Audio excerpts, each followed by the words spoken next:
Let's get nasty on a Thursday. It's a Fast Lane on 101 ESPN. Andrew Marsh, Kerry Davis, Jamie Rivers. 2:02. Your time check is brought to you by Clarkson Jewelers, an officially licensed Rolex jeweler.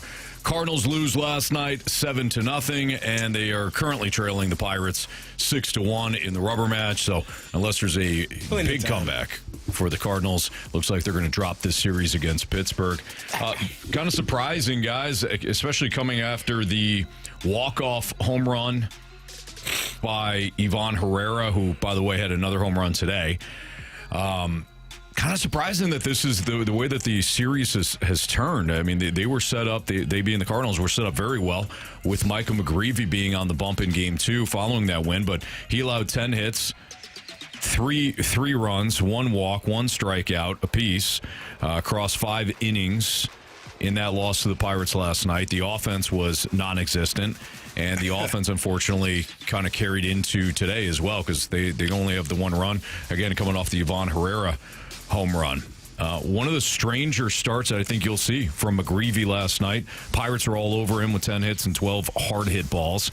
They could not get, they really couldn't get, one when they needed it. In total, McGreevy stranded 8 runners on base in his 5 innings of work. So he kind of tiptoed around the big inning and limited the damage. But again, the Cardinals still lose 7-0 because the Cardinals had no offense. So it's just, I don't know, it's been a frustrating series outside of Game 1. Yeah, that's as soon as we buy back in, right? Shame on us. No, I'm not going to be Debbie Downer here. It's a tough series. The offense has gone to sleep here over the last 2 games, at least so far. This one today not over yet, so you never know. However, it hasn't been great so far. I don't know what to make of it. I do know that, look, we're in a situation this year where it is a holding pattern with development, patience, work it out. But, man, if I didn't have to watch Swanson ever pitch again in a Cardinals uniform, I'm okay. Mm-hmm. You can't convince me there's not somebody else out right now on the market or sitting at home or down in AAA that can't come up and do better. I'm not going to argue with you. It's never been good all year. I shouldn't say that. Maybe he's had a couple of spot appearances that were kind of fine where he wasn't bad. But for the most part, every time you see a big number, it's him coming out of the bullpen, and you look at the game, you look at the scorecard, and it's Swanson, 3 earned runs, 4 earned runs, 2 earned runs. To me, that's depressing too. Is that they still haven't figured out some of that stuff. Mm-hmm. But again, I guess we're all going to have to just buckle up and be along for the ride here. Kind of goes to show how volatile a bullpen is. You look at Matt Swanson's numbers last year, 1.94 ERA in 39 games. So far in 22 games, 9.64. Just a night and day difference from Swanson last year to this year. And I'm sure last year we all had a lot of confidence when he came into the game. It's the complete opposite now. Yep. Yeah, you're right. It's unfortunate. It's why I wouldn't lose sleep over any bullpen piece that the Cardinals trade at the deadline, because you're right. It is a volatile situation. In fact, what's the one thing that contenders typically look for at the trade deadline? It's bullpen help, because their bullpen, they want to shore up their bullpen. Usually you have 3 guys, 4 maybe, and then you're holding on for dear life on some of the other ones. But Brule was bad. He wasn't bad last night. He got 2 strikeouts in 2 innings of work. He pitched very well last night, but he came in. I don't know if he was tired or what, but Brule was bad in this one. Turned a 4-1 deficit into a 6-1 deficit in a hurry. I think that I've said it before. I think the issue that you run into is just not enough consistency in the bullpen. Swanson has been, his 6 appearances before that, he only gave up 6 hits in 6 appearances. And then last night he gives up 5 of those hits, and then he gives up 4 earned runs. It just happens in inopportune times for the Cardinals and for the management and for the coaching staff. It's hard to decipher when a player is going to have that rough outing. All you can do is go based off of, this is why analytics are great, but then they're not, because you can't physically tell what's ailing someone on a nightly basis, or you can't tell if they got their best stuff, if they're ready to roll on a nightly basis, just sheerly based off of the numbers. He had been pitching fine. Now, in games where, they were losing and they lost, I guess, 5 of those 6 games, so it wasn't like it was appearances where he was making a difference, but he is who he is. This is the part where I understand, like, fans, we need to win. There is a plan in place.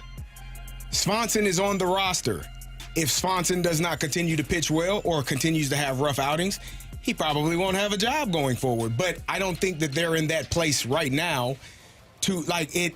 I know we laugh and joked about the be patient ideology and model of the past, but this is a really important time to be patient in certain areas and not lose your mind over a game in the middle of May that Swanson gave up 5 runs. It's weird, though, isn't it? 4 runs. It's weird because the other night, I talked about this yesterday, going to the ballpark. You've been to a couple of games now, Marsh. Yep. You go to the ballpark. It's exciting. It's lively. This is what we've wanted over the last couple of years. We didn't expect it, so we can't really be upset with any sort of downturn that might happen. And yet I'm frustrated, which I think is a good thing. I was frustrated watching Dustin May earlier today. I was frustrated by the conversation that we continue to have about strikeouts in the starting rotation. And some people are like, I don't really care if they strike him out. Okay, fair. Mm-hmm. But there was a moment that came up earlier today. Ivan Herrera had just tied the game. Tied the game in the bottom of the 3rd. You go to the top of the 4th. Immediately, Dustin May allows a single to Horowitz. Then comes a Griffin fielder's choice. He can run he can move fast, so it doesn't want to wind up being a double play. Ozuna singles to right, Griffin to 3rd. So you're still set up for a double play. You still can get a ground ball, get out of the inning. But in that moment, I'm frustrated by the fact that Dustin May has no strikeout ability, it feels. And that is when you need a strikeout. If you can't get the ground ball, or you can't get a hard enough ground ball, which is what happened with Magnum, because he can run really well too. Got the ground ball, couldn't get the double play, run comes in. But that's a moment where you could use a huge strikeout, and you don't have it. So I get it. As long as they're getting outs, I'm with you.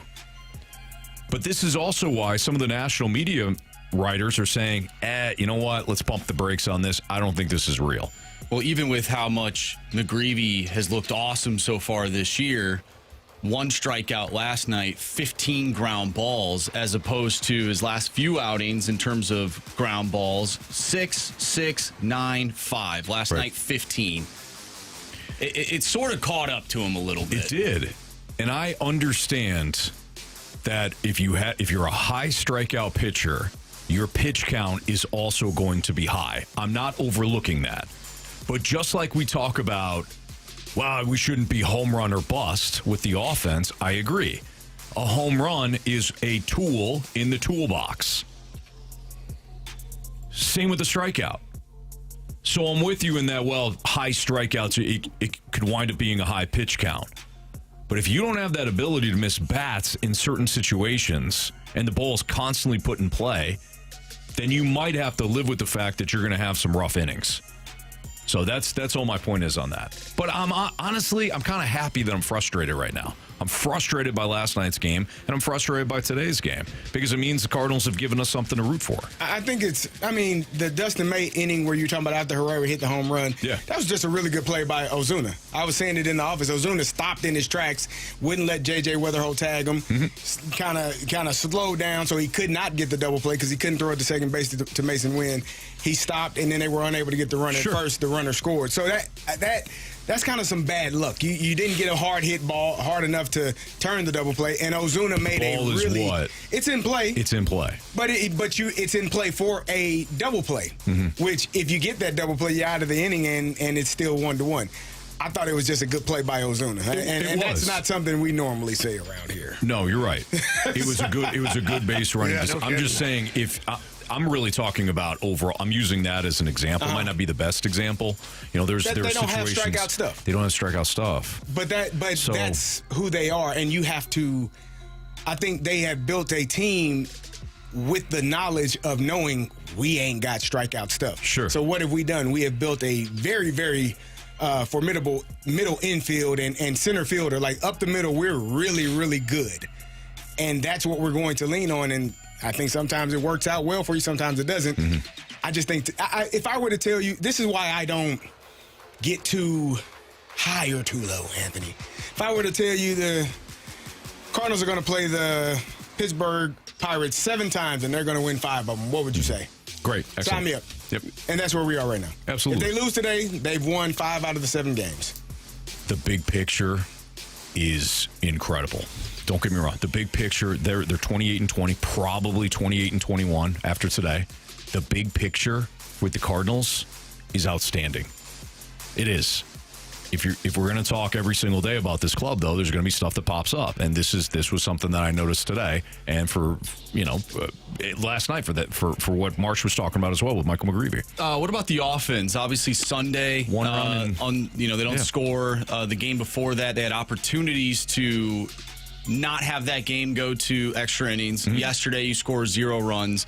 And then obviously today. Any concern with how the offense is playing? I wouldn't say it's a concern. Okay. No, I wouldn't say it's like when you look at like compared to what we were just talking about.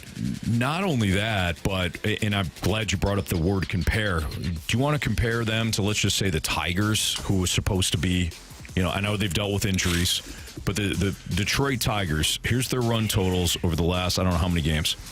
Right now they're being shut out in the top of the 8th by Cleveland. 2 runs last night, 3 runs the game before, 2 runs the game before, 1 run the game before, 1 run the game before, 3 runs, 4 runs, 2 runs, 2 runs, 6 runs. So over the last 2 weeks, the Tigers have scored 4 more runs once in 1, 2, 3, 4, 5, 6, 7, 8 games, 9 games, 10 games, 10 games. The Yankees right now, offensively, are scuffling. You're going to have instances in which you scuffle. The Cardinals have limited those times this season, which is why I think they're one of the big reasons why they're 28-20. So I'm not overly concerned, but yeah, it's not good that you only got 1 run in the last 2 innings now. Or last 2 games, excuse me. All right, it's Fastlane on 101 ESPN. What did we learn from Game 1 of the Western Conference Final? Perhaps the Avalanche aren't as destined for the Stanley Cup as Jamie was talking about. They're not worried. It's on you. It's on you. That's fine. All right, we'll talk about that next on 101 ESPN.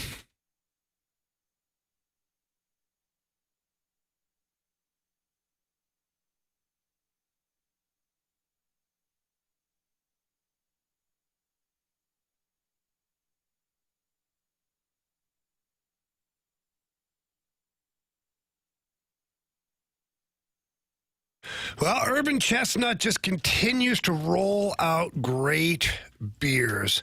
They are a local brewery, so they know exactly what people in St. Louis are looking for. They've got a new hazy IPA. It is called Squirrel Works. It's smooth. It delivers bright, tropical notes and an easy, juicy finish. I'm not ordinarily an IPA guy. I really like this one. Squirrel Works is fantastic. And you can also line that up with the Zwickle Light. It's an elevated light beer. It's crisp, it's clean, it's refreshing. Only 95 calories, 3.7 carbs, packed full of great flavor as well. It is the unofficial beer of St. Louis hockey. It's the official beer of the Rivers House, I can tell you that for sure. So please stop by your local establishments, pick up some Squirrel Works as well as some Zwickle Light, and celebrate the great people over at Urban Chestnut. For more information regarding all of this and more, you can always visit urbanchestnut.com. Again, that's urbanchestnut.com.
Last night, the Western Conference Finals, Game 1, saw an upset as Vegas knocked off the Avalanche 4-2, stole home ice advantage, and in that Western Conference Final, game was close early, but Vegas completely controlled the middle stretch of the game, especially the second period.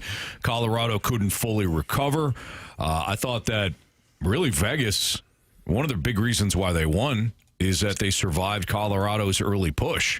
I mean, the Avalanche came out flying at home. I thought they pinned the Golden Knights in their own zone for several minutes, but Carter Hart made some key saves. Colorado didn't capitalize on their opportunities, and the Avalanche offense became too one and done. I thought one of the big reasons why Vegas held on was that they won the game because they held on the first period. Yeah, and so let's make no mistake here. Vegas played very well. They did what Vegas does. I told you guys before the series started, they're going to make you earn the middle of the ice. And so Colorado last night, a lot of times, were coming towards the middle of the ice and then passing out of the middle, like Anaheim started to do in their series as well. Colorado tried to get a little too cutesy at times. And in doing so, Carter Hart started to build up some momentum. But make no mistake, this series is far from over.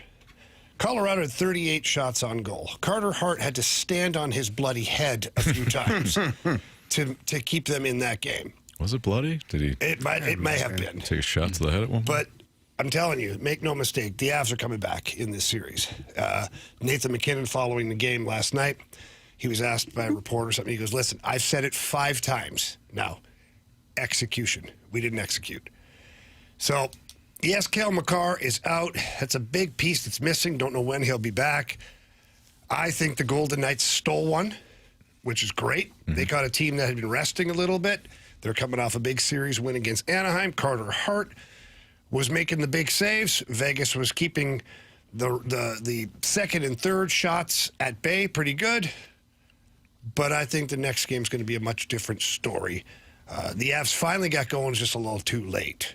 So my prediction does not change. I still think the Avalanche win this series. Well, I mean, it should still be a series. The Avalanche are heavily favored. They're heavily favored coming in. A lot of people felt as though that it was going to, the Avalanche were going to win in 3. To go back to the old 2006 World Series. I do think that, I not only trust your judgment on this, Jamie, I think they should be still heavily favored. Mm-hmm. But I am impressed by the way Vegas was able to go into Colorado and take game 1. And I think that they defended Colorado Stars very well. Like you mentioned before, you gave us the keys, the answers to the test when you said that they're going to clog the neutral zone. They're going to clog the middle of the ice. Mm-hmm. And that's what they did last night. They wound up blocking 22 shots. They forced turnovers. That was a playoff execution and a playoff win. That's how you win in the postseason. Well, that's how they're going to have to win against Colorado. The game is actually, Vegas, quite honestly, has to make the game even uglier if they want to beat Colorado. Like, really choppy, no flow to the game. Yeah. You want bodies in the way everywhere. You want a lot of dump-ins on both ends of the ice. You don't want easy entries. You don't want entries with control for the Avalanche. You want to turn this into a muddy alley fight if you can. Sure. If they're not able to do that every single game, there's just too many thoroughbreds playing for the Avalanche that at some point will break through. This is a game that Vegas had to win because Cale Makar was not playing. Like, is it one of those moments like, okay, one of their best players is out, and it's probably a not a 4-2 win, not 3-2. You might not have that many goals if Cale Makar is in the game. This was a must-win for Vegas in their on the road. Yeah, and the Avs went 1 for 3 on the power play last night, I believe, and with Cale Makar, your power play it's a lot more powerful. Mm-hmm. I mean, I think he's the best defenseman. A lot of people will fight back with Quinn Hughes, but Cale Makar to me is a better all-around defenseman. So that's a big loss, and I don't know when he's coming back. Mm-hmm. So if you're the Avalanche, he hurt his shoulder, right? Yeah, I think it's his shoulder. He had a separated shoulder there. It's an upper body injury. It's one of those things. Yeah. Nobody knows. Nobody knows. It's not like the whole world doesn't know. But anyways, let's just keep playing like it's a secret. I wonder if this series sort of mirrors what we're seeing in the NBA, how the Spurs took game 1 on the road. the next night, or not the next night, but the next game, OKC bounces back. They end up tying the series. I would have to assume that the Colorado Avalanche will do something similar. But also, we saw last night sort of a similar scenario, 3-0 late in the game. Colorado starts to punch back. Vegas ends up doing something that the Wild could not to continue that series, and that's hold on against Colorado on the road. They desperately held on. Desperately. And look, John Tortorella is a veteran coach. They've got a lot of guys that are still on that team from their Stanley Cup run a few years ago. Mm-hmm. So they have a lot of guys who know what it takes to win the Cup. And they're doing it right now. It's a well-coached team. They work extremely hard. They dare you to get to the middle of the ice, and then they rely upon good goaltending. Speaking of goaltending, what do you think about Colorado's goaltending? You know, it's been a question mark for everybody all year, yet they won the Jennings Trophy, combined best goals against average in the league. Now, they got a great team. There are a lot of really good teams in the league, too, though. Both of those guys have played well all year. I didn't particularly dislike, the first goal. I didn't like the first goal. But after that, I didn't dislike the goals. Like, some of those are unstoppable.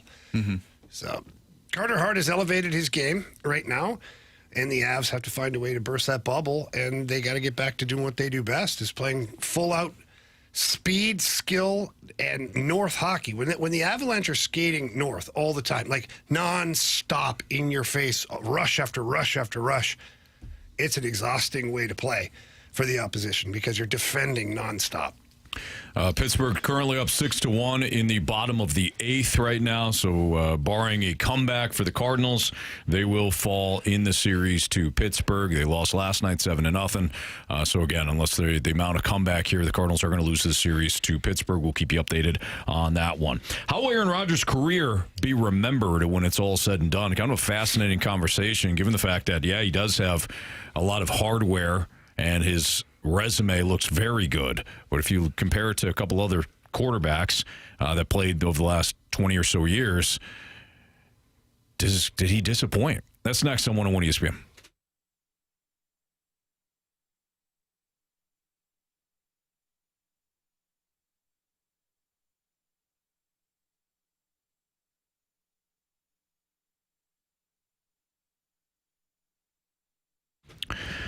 Carey, I always enjoy heading into the weekend knowing that if we've got a lot of stuff to do in our households, I'll be able to do it with a lot of energy, a lot of drive, a lot of focus, and my mood won't shift. And I owe a lot of that to Mentality. I started the program several years ago now.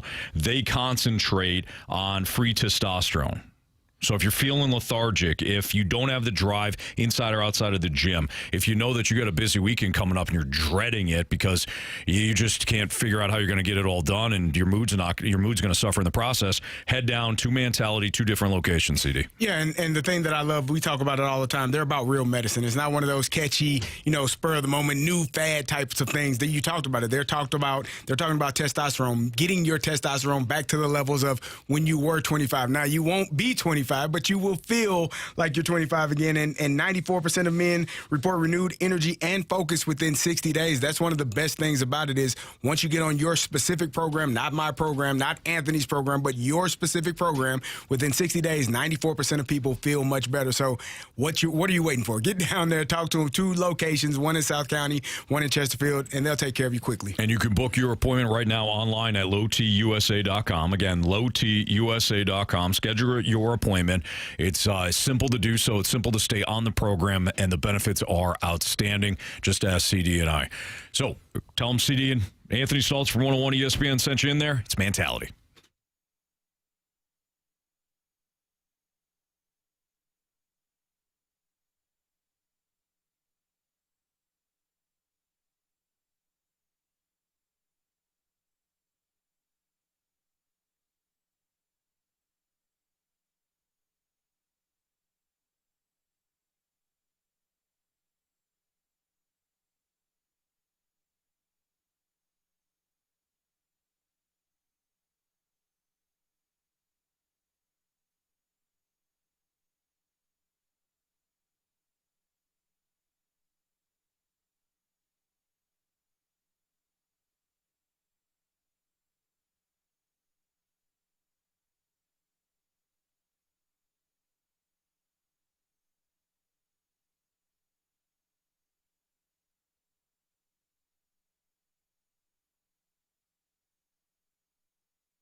101 ESPN Sports Center.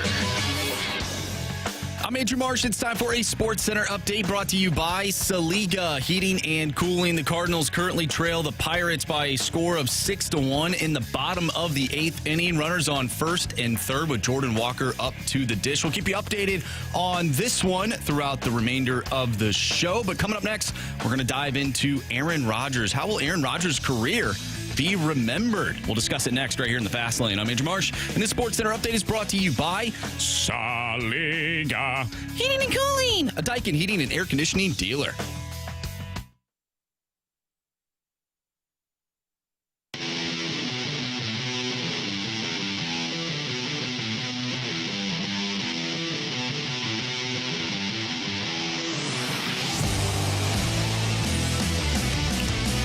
Stephen A. Smith and Michael Wilbon were discussing / debating how Aaron Rodgers' career will be remembered.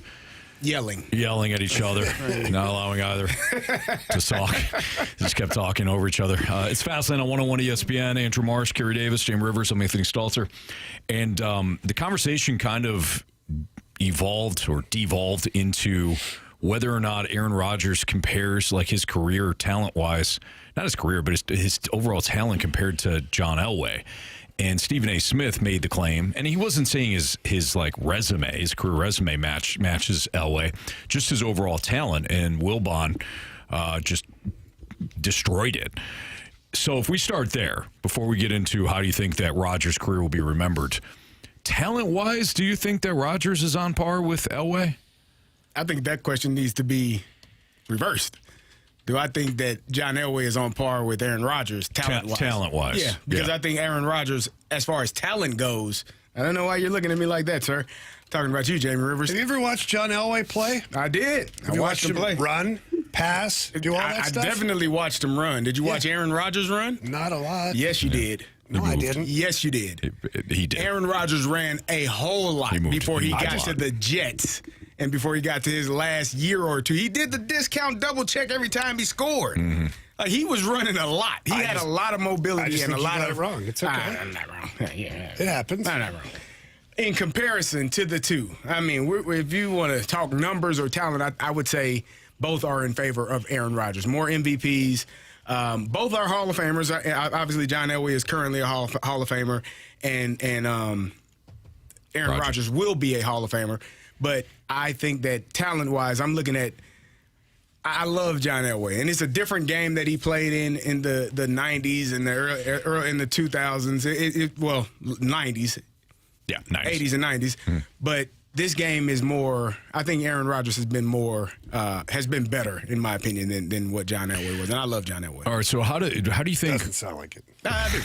How do you think Rodgers will be remembered his career? Because he had 4 MVPs, Super Bowl champion, Super Bowl MVP, one of the best touchdown interception ratios in NFL history, likely first ballot Hall of Fame. The numbers are all there. But if you do compare it to John Elway, for example, his career to John Elway got to 5 Super Bowls. He won 2 with the Broncos, made it to 5. Aaron Rodgers made it to 1, won the 1, but constantly fell short.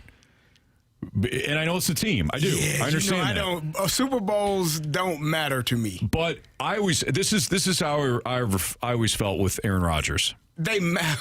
let me rephrase that. Then give me a ring. I didn't know why. It doesn't matter to me in terms of how great you are as a player, because a Super Bowl appearance is a team effort. And I think the teams that John Elway was on are better than the teams that Aaron Rodgers has been on. That's just my opinion. I don't think John Elway had a Hall of Fame pass catcher in Shannon Sharp. Who does Aaron Rodgers have one of those on his resume? Maybe Devontae Adams. But that was later Jordy on. Nelson was really good. But not a Hall of Famer. No, probably not. Does Aaron Rodgers have a Hall of Fame running back on his resume? No. John Elway does. Mm-hmm. Like it defensively, offensively, like John Elway played on better teams, in my opinion, than Aaron Rodgers has. I do think, though, that there's a lot of and you kind of did it right there, Steve. I'm not saying you're wrong, but I've always felt that people made excuses for Aaron Rodgers. Didn't have a prototypical number 1, yet they overlook Davante Adams. Didn't have, they didn't have home field advantage in all of the, NFC championship games that he played in. Well, okay. That falls on Rodgers, too. I mean, he is the quarterback. He makes the biggest impact. Mike McCarthy, held him back. No, he didn't. Mike McCarthy completely overhauled the way he threw coming out of Cal with Tedford. So I think that a lot of people make excuses for Rodgers, and yet when it came to Peyton Manning, it was like, why haven't you won one yet, you bum? Well, Tom Brady's in the way. Finally beats him, wins the Super Bowl. It's like, why haven't you won 2 yet? Yeah. There was always Peyton Manning, I felt like, was held to some higher standard, and Aaron Rodgers was like, it's okay, Aaron. You don't have 42 Pro Bowl Hall of Famer wide receivers on your team, so we'll just surround you in bubble wrap.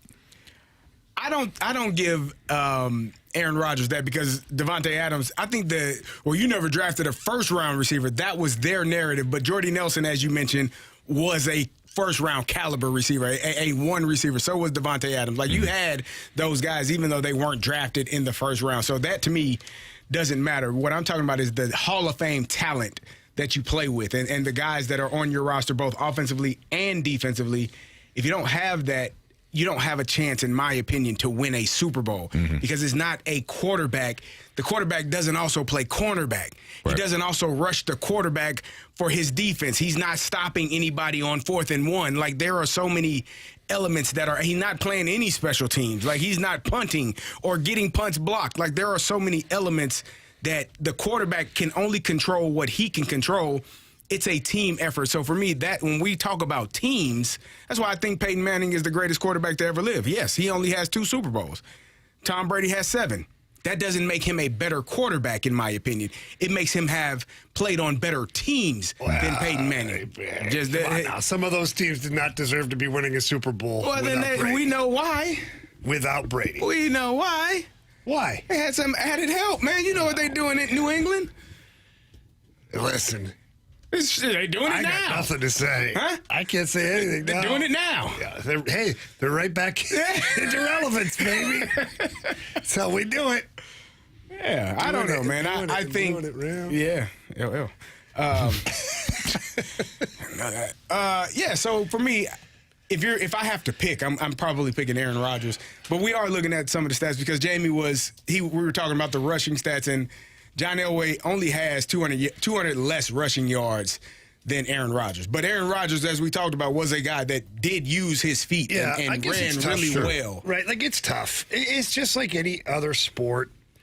The era matters. It does. And the argument can be made for every single era that if you believe in one era, that athlete is better than the guy in a different one. And I look at John Elway and I look at the yards he rushed for in his era. Those were tough yards. Guys were trying to murder him. The quarterback slide wasn't really a thing. Right. It wasn't a thing. And Aaron Rodgers' start of his career was much different than, the latter part of his career. The game had changed. Defenses defending has changed. The headshots coming across the middle is way more available now than it used to be. You didn't dare go across the middle and get a pass, get your head taken off. Like, the game has changed. So I guess they're both worthy of what they've accomplished, because, again, it's so hard to really pick a winner when you're talking about different types of games that they played in. I do agree with that, and because if you're looking at Aaron Rodgers, he's been more of a passer-friendly offense where guys aren't getting clotheslined and decapitated going over the middle, where the offenses have more free range to run, and there are more spots on the field where you can hit a receiver and him not have to worry about being harmed. So I think that does. Honestly, a lot of teams didn't run the ball as much in this era. Correct. That because it's more of a passer's league. John Elway's era. Yes. Like, they had a big smash mouth back there, and they drove the ball up the field consistently. Yeah. But looking at the numbers, Aaron Rodgers has 527 passing yards to John Elway's 300. Which will kind of give you an understanding. Passing yards. I think they both had more than that. Yeah, passing touchdowns. I would say so. 527 to 300 yards passing. Yeah. 300 passing touchdowns. So there's a huge difference there. All right, so we agree. Really good career, Hall of Fame career, but still disappointing. I don't. Aaron Rodgers? Yeah. So let's. I don't think so. Wait, let's eliminate the John Elway. For a guy that talented? 4 MVPs, man. Yeah, regular season. Hang on. Let's eliminate John Elway from this conversation. Okay. Where does Aaron Rodgers rank amongst the guys? So if we're doing the Montana, the Marino, the Brady, the Montana, Manning, like where is he? Montana, Or is he even close to Peyton that Manning. podium? I think he's. I think he's on the podium. So you think he's a top 3 ever? No. He can't. My podium probably has, like, you go to state for high school, it's like 8 people on the podium. Like, Do you think he's one of the top 10 quarterbacks ever in the NFL? No question. Him or Marino. Yeah. I'd probably put Marino ahead of him, but he's top 10 quarterbacks to ever play the game. Let's play a game. Let's go Manning, Brady, Drew Brees. Gonna put him up there. I wouldn't put Drew Brees above him. I'm just saying, let's go through the names. We going through like this era. Marino, Yeah, what about like Mahomes? Eventually. Joe Montana. He's not there yet. I think Mahomes has already had a better career than Rodgers. It's not even close.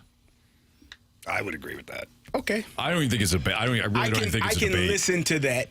I mean, look at championships, right?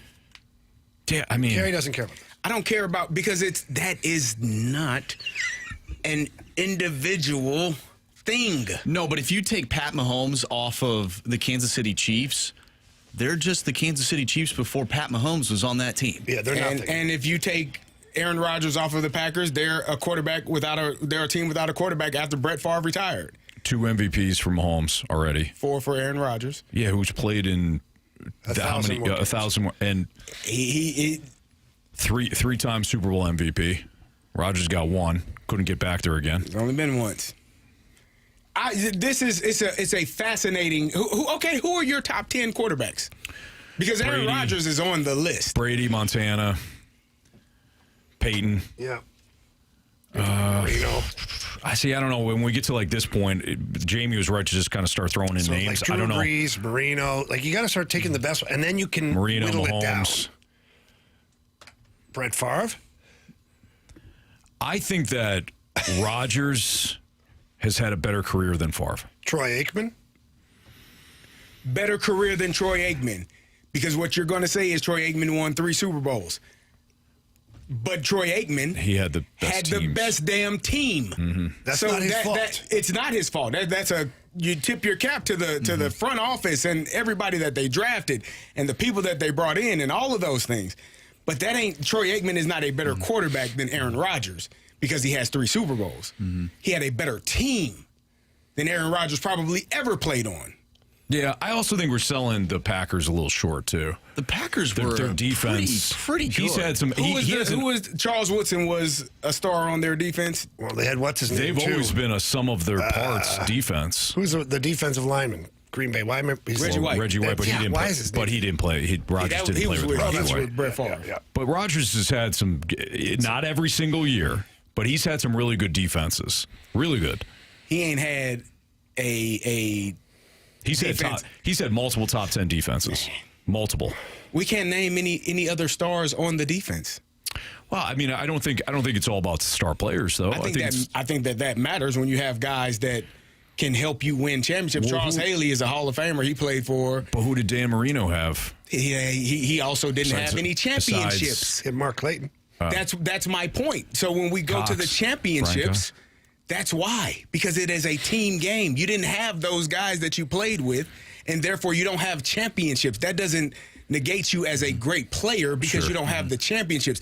It is a team game. You literally just made the point because Dan Marino didn't have that name player either. I or understand, players. but Kerry, the Packers, if it just because we can't think of all the stars that they had on that side of the ball, What I'm saying is, they've been that loaded matters. on that side. That matters. Having Hall of Fame players on both, like we had, our defense had a Hall of Famer in Troy Polamalu, has a Defensive Player of the Year and potential Hall of Famer in James Harrison. Mm-hmm. James Ferrier played 15 years at Mike linebacker. Like we had a lot of guys on the defensive side that made plays. We had Casey Hampton, who in my opinion should be a Hall of Famer, but they don't give it to nose tackles because there are no stats that can define how many double teams he took on and let the linebackers roam free. Sure. Like, those things matter when you have like superstar teams and teams that win championships is guys that in other positions that are great as well. The Dolphins they had Dan Marino, and the Packers had Aaron Rodgers.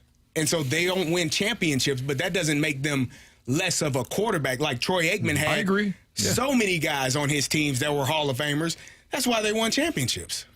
Yeah. I agree. It is team. But what I'm saying is we're selling the Packers. It's not like Matt Ryan he never had a top 15 defense, let alone a top 10 defense. I don't know if Matt Ryan ever had a top 20 defense, even in the Super Bowl year.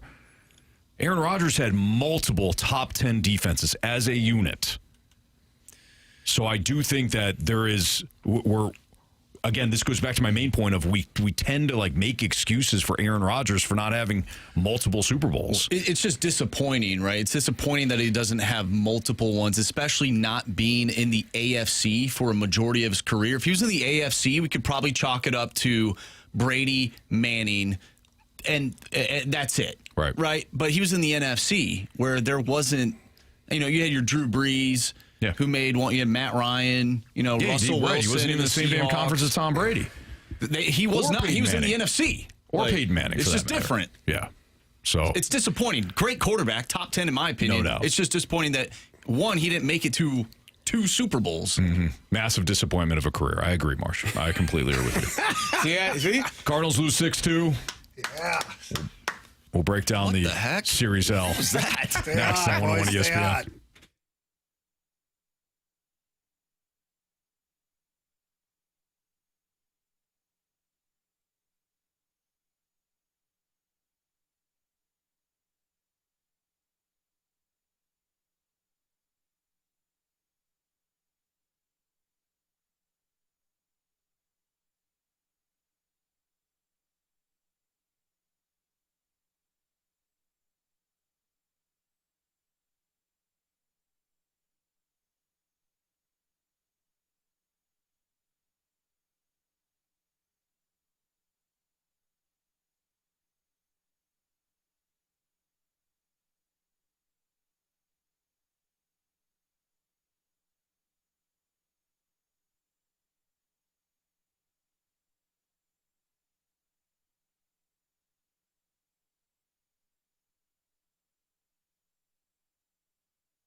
Cardinals dropped the series finale against the Pittsburgh Pirates today, 6-2. Things didn't start well as Brandon Lau hit a home run in the first inning off of Dustin May.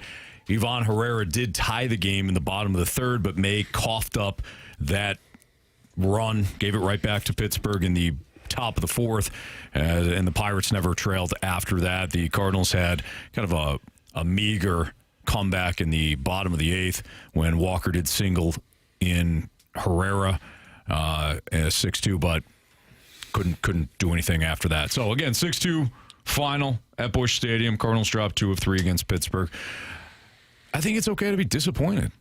I know the big picture is great for the Cardinals. So 28-21, nobody expected that. Kerry, I thought you brought up a great point earlier when you talked about 8 games now against Pittsburgh, 7. Right? 7 Yep. Against Pittsburgh. 5-2. Yep. They're excellent. We'd all sign up for that, especially knowing that the Pirates are 26-24. But I think it's okay to be disappointed. I was disappointed today in Dustin May's start. I don't think he's been very good.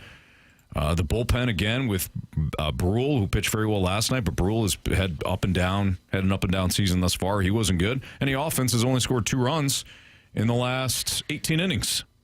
So I'm disappointed. Yeah, I think the bullpen is going to be a constant source of pain at times throughout the year. I think that, the guys that they have, if you can get to Soriano, if you can get to JoJo Romero, if you can get to I was going to call him Austin Riley. Riley O'Brien.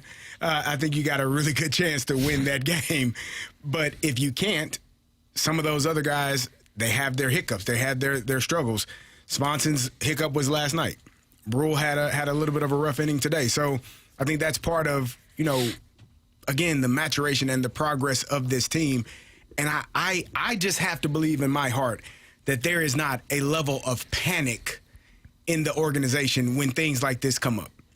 Because I think they are so, in my opinion, again, this is my opinion, I think they're so far ahead of their plan that this is like you're playing with house money. Oh, yeah, that's not good, but that's something we can correct. And guess what? We're actually correcting it as we're going about it right now because we got guys in the minor leagues that we hope and we believe and we trust will be able to push those guys out of those positions, and then they can be in those positions, and that's an upgrade in our offense.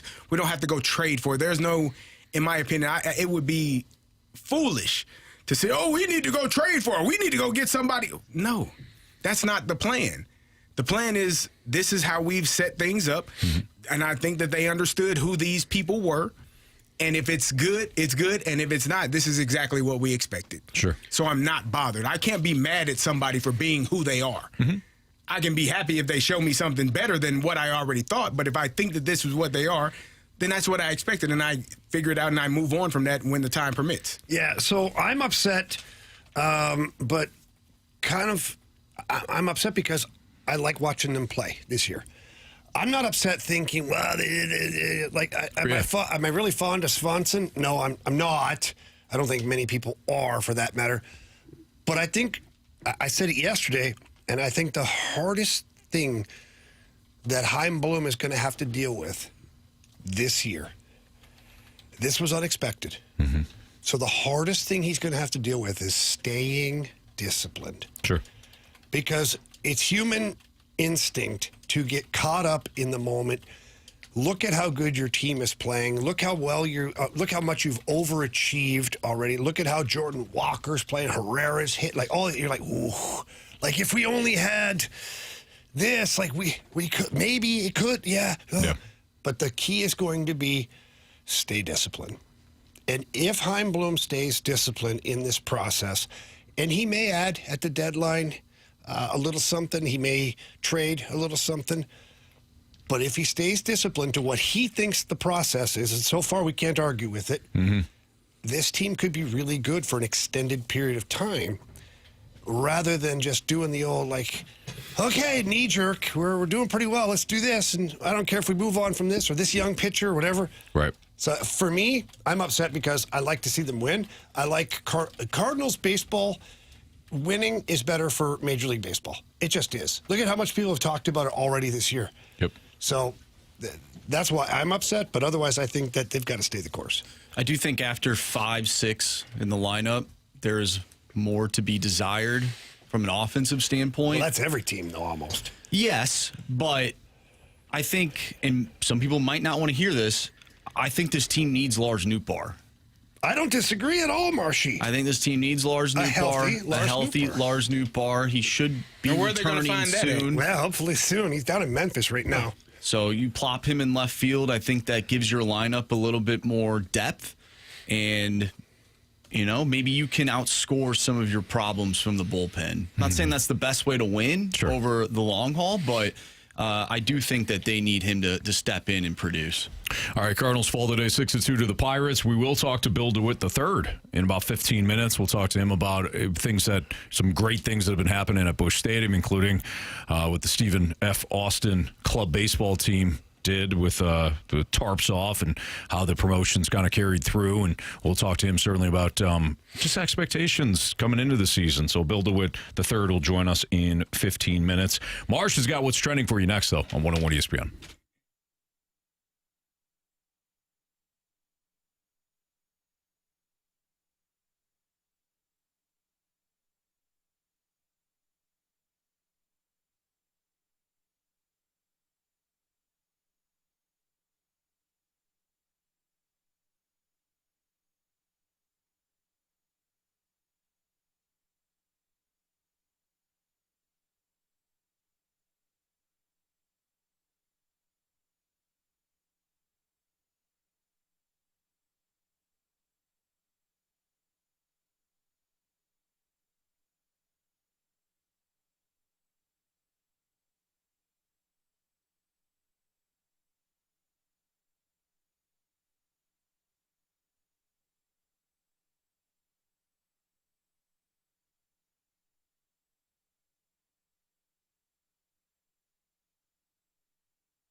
What are the hot topics in the sports world? What in the wide, wide world of sports is going on here? Here's what's trending. Welcome back to the Fast Lane here on 101 ESPN with Anthony Stalter, Jamie Rivers, and Kerry Davis. I'm Andrew Marsh, and it's time for What's Trending. Gentlemen, yesterday we talked about the ABS system. I have to assume umpires like it. It's hard being an umpire. Yeah. A couple of weeks ago, there was a teen umpire who had to throw out a coach. Yeah. And Carey brought this to my attention. I have seen the video, but there's an article sort of detailing what had happened. But, Carey, you have a story of your own. Yeah. I don't know if you want to talk about what happened here. Yeah, and then I'll talk about it. because, well, Jamie coaches. He's dealt with parents and opposing coaches, I'm sure. I have been a Little League umpire in Clayton. And so the incident took place in Potlatch, Idaho. Jamie, you've been there. Yeah. A teenage Saturday umpire. night there. Yeah, no, you kicked it. Named Jamison Morris was confronted by a team manager, by one of the coaches, the head coach of one of the teams. And So how old is this umpire? he's a teenager. Wow. In high school. And so this grown man comes to behind the plate and he's complaining about the opposing team's walk-up songs. And so there's someone, a parent behind, I'm assuming it's a parent, videotaping the entire, conversation, dialogue turns into an argument from the coach, not the young man. And the ump is saying, hey, the music it's not inappropriate. They aren't playing anything too loud. There aren't any bad words. I don't have a problem with it. They're not I don't know breaking why any they're not rules. breaking any rules. He says, I've been umping here for a number of years. This happens all the time. Some teams use it, some teams don't. And the manager was saying, essentially, he didn't want to hear it. And the young man is very professional, very respectful. He's like, well, you can either go back to your dugout or you can go to your car. Those are your two options. You can go to the dugout or go to your car because they're not doing anything wrong. I don't have a problem with it. And then at one point, the young man turns to the players on the field. Do you all want to play or do you want to quit? Because he's going to ruin the game for everyone. And the kids say what? We want to play. It's a youth recreational league game. So they're children. And this adult who is accosting a teenage umpire basically is going back and forth. And he's like, okay, again, sir, you can go to your car or you can go back to the dugout. And he doesn't want to go back to the dugout. He said, you're out of here. And the coach then says to his team, we're done. We're leaving. And pulls the entire team off of the field. And he calls the game. But the way that the young man handled it, I thought was extremely professional. To have a grown man arguing with you, you've been at youth league sports games, middle school, high school. Parents, coaches can become irate. I often say, I try my best not to have bad interactions with the referees because they're doing their job. And I would actually tell them before the game, hey, man, I know you're going to miss some calls. I'm going to call some bad plays. Let's just try to limit it. Yeah. Let's try not to have as many bad calls or me call as many bad plays as possible. And let's have fun. Yeah. So I used to always tell the referees, because they always come over before the game and they shake hands with the coaches, hey, introduce themselves. And I used to say, hey, listen, I don't expect a perfect game from either of the teams, myself, that coach, or any of the refs. Correct. Just keep the kids safe and make sure things don't get out of control. Yeah. That's it. Yeah. Because you're going to make mistakes. And at the youth level especially, I just don't want kids getting hurt. Yes. They're playing a sport that they love. They want to be out there. Don't put a kid in a compromised position. Don't miss a penalty call on one end, and then it gets heated, and then there's another one that gets cheap shots here. Just stay on top of things. Protect the game, protect the players. Exactly. Yeah. I'll say this, and it may be unpopular with people, and I don't really care because I've been saying it for years, and I may have already said it on these airwaves before. The one thing that I think is the biggest mistake at youth sporting events is alcohol. Oh, I couldn't agree. I agree wholeheartedly Local with that. rinks here, the ball fields and all that, they all sell the beer and all. I understand they're trying to make money, but you have no idea how many bad decisions I have seen parents make 100%. with the players, the referees, the coaches, with each other, just because they've had a couple too many at the ring. I was at a high school hockey game a couple weekends ago. I'm not going to say the teams or whatever. I was watching Ashley's little guy play B team. It's like the feeder to the varsity team. One dad is hammered. It's like 9:30, hammered. Yelling at a 14-year-old kid, calling him out, telling him he's going to meet him in the parking lot. Oh, jeez. What? I had to go have a little talk with the guy. Yeah. Yeah. See, those are the Jamie gets it. But But that's a decision this guy's making because he's had 10 beers at the local rink. Like, it always gets heated. I don't know. I think youth sports, it triggers people enough because we love our kids so much and we want them to be so successful. We want them to win and not get hurt. And the other kid's cheap-shotting my kid, all this other stuff. Keep the booze out of it then. You're going to make a better decision 9 times out of 10. Yeah. I don't know that this coach was. I'm not saying drunk. he was. I don't think he was, but he was just rude as all could be. And I was telling Marshy, I had a similar story when I was umpiring middle school, Little League baseball out in Clayton. I was 16 years old. I used to go out there and umpire every summer. And I had a situation where one of the parents was just giving it to me. I mean, just a terrible call, Blue. Just every pitch he didn't agree with. Time, and I stood up and I said, "Excuse me, sir, you need to leave. And if you don't leave, we just won't play." Like I get paid by the hour and a half. Hour and a half game is over either way. I can sit here and do nothing, or your kid who you came to see play can play, except for you won't be able to watch him. Because we won't play another. Another pitch will not be thrown until you, sir, leave. And then his kid was like, "Dad, just go!" Good for the kid. The kid wanted him to leave. Yeah. That grown man walked away.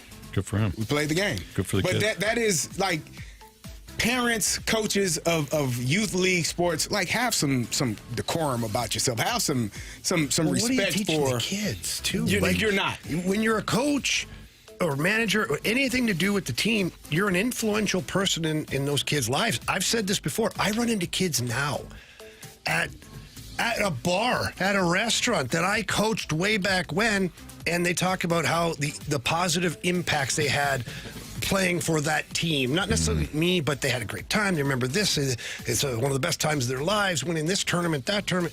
So you have a choice as a coach to be somebody that 25 years from now, that kid cannot wait to see you at a sporting event, a mall, a rock concert, a restaurant, or they're looking to avoid you, or they quit the sport that they love, or they left it angry because of you. You're not wrong. But that's your choice. Be a positive impact or a negative impact. Totally. And yelling at refs and being that Diamondback like that guy, that's a negative impact. No, I think you're absolutely right. There was a situation in one of our last baseball games where his umpire's doing the best he can. He's all alone, and he botched a call against us at second base. And I went out there and I said, "Well, wait, what was the call?" And he had told me, he goes, I couldn't see it. I couldn't see the full play. I made the call the best I could. I may have blown that one." And I said, "Okay, no problem." Yeah. I said, "All right, we're all good. You can deal with that." I have so much respect for the referee. He goes, that says, "I may have blown that one." I just kind of pat him on the back. I go, "All good, no problem." And walks back. And of course, now everybody in the dugout, eventually the kids come off the field and like, I touched him, I touched the bag. And I looked at the young man who made the play. I said, "You absolutely did." And the umpire made a mistake. He told me he made a mistake, and we make mistakes too. And we're just going to move on. It happens. And that's it. Battle through it. Yeah. It stinks. I hate it, but dude, we all make mistakes. I probably made 12 of them that very night. Every kid had an error. Like you make the mistakes. Yeah. He admitted it, and I that's all I said. I said, "All good, boom, done." I've had refs come up to me later on in the game where they talk to the other ref and they come back and they're like, "I may have messed that one up." I'm like, "It's all good. Don't worry about it. Don't worry about it. It's part of the game, man. It's part of the game. Like I respect you more than like I said. I don't ever make a mistake on a terrible Jamie's call. Perfect. Yeah, exactly. You're right. It's part of the game, CD. All right, Bill DeWitt III will join us next. We'll talk about the Cardinals' outstanding start to the season. We'll pick his brain about a variety of topics next on 101 ESPN.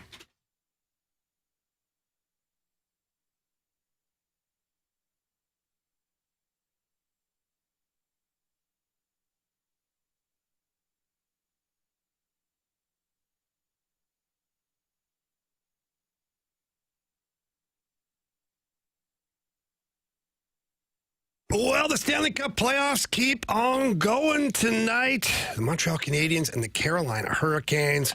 Going to be a lot of fun watching that game, but instead of just watching it, why don't you get involved in that game? I don't mean play, put the blades on. No, I mean download the Circa Sports app right now. Go to the App Store or the Google Play Store. Find the white logo. That is the Circus Sports logo for the state of Missouri.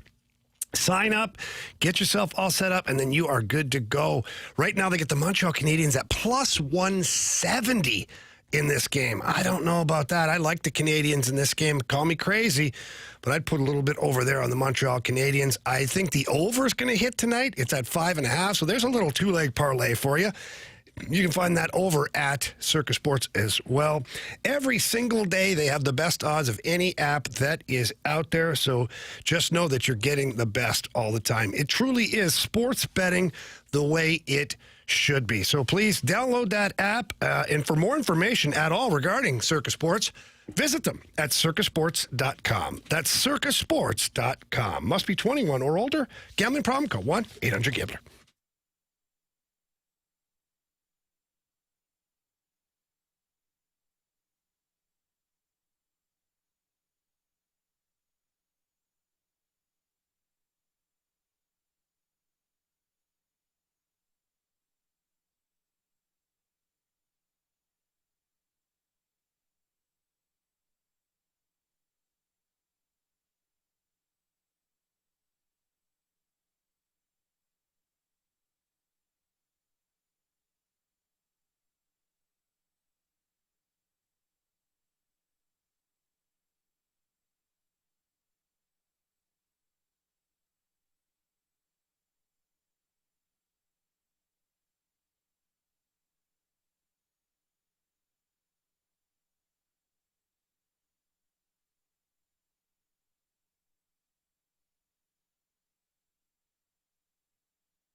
It's the Fast Lane on 101 ESPN with Super Bowl champion Kerry Davis, former NHL defenseman Jamie Rivers. I'm Anthony Stalter. Let's head to the Collier and Thompson phone line.